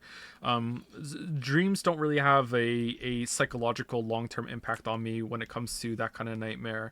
Although there have been times in the past where I've had dreams where I remember one time I had a dream before we had kids that I had a kid, and then the kid died, and in the dream, and that fucked me up for. I felt sad for like at least a week, and I don't know if that's gonna come across as too sensitive or too insensitive. You know, if it was just like, wow, it's just a dream, Joe. Why are you upset for a week? Or wow, you were only upset for a week. Like I don't know, like that kind of messed me up because it felt very very real. So that kind of thing, that emotional kind of nightmare, can definitely affect me for a long time. But like more of a traditional kind of like ooh spooky nightmare, like not really. Although they used to, just not much anymore. Like I don't know. Tips for falling asleep for someone with insomnia. I have none for you. I've tried almost everything and none of it works. I had some fleeting success with the counting system where you have a count. I can't remember if it's like you count to 4 inhaling, hold for 2, and then count to 4 exhaling. I can't remember what exactly. You can look it up if you want. It's not 4-2-4. It's something else. And I had some limited success with that for a while, but then it stopped working. There's another kind of technique where you imagine that your body is like a robot or a house, and you're turning off the lights or the power to all the different parts of your body. So you think of like your feet turning off, and then your legs, and you work your way up from your toes all the way up to your head. And that apparently works for a lot of people. It doesn't work for me. The breathing did for a while, but not anymore.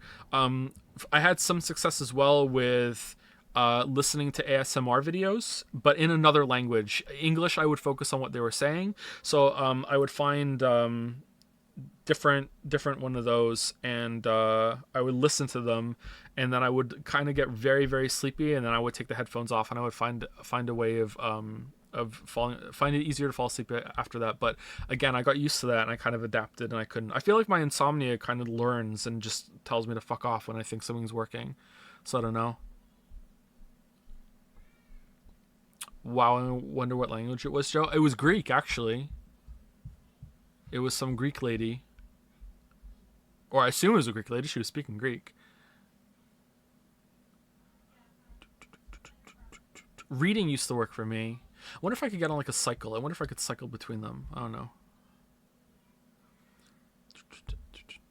There's also no talking ASMR. Yeah, but then I have to have like a screen in front of me. I guess I could have the tappy tap ASMR, but that doesn't really work for me. I need the visual. One of something that works on me for ASMR, but I don't know if I actually experience ASMR or if I just experience like relaxation, because I don't really feel like I get tingles. I feel like I just kind of get a little hypnotized, just a little bit. But when they have when they're putting something in front of your eyes on the camera, or like follow my finger as it's moving around, that sort of thing, that works on me for getting me more settled. But then I have to scream a screen in front of me. So yeah, doing all right. I'm doing fine, just not sleeping well, but apart from that, I'm doing good.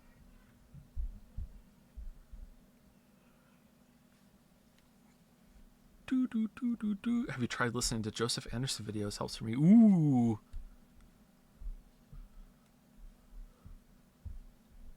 Not sure if compliment or shade. Probably a bit of both.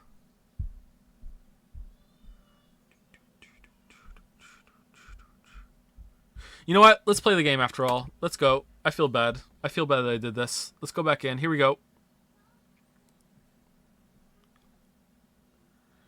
Here we go.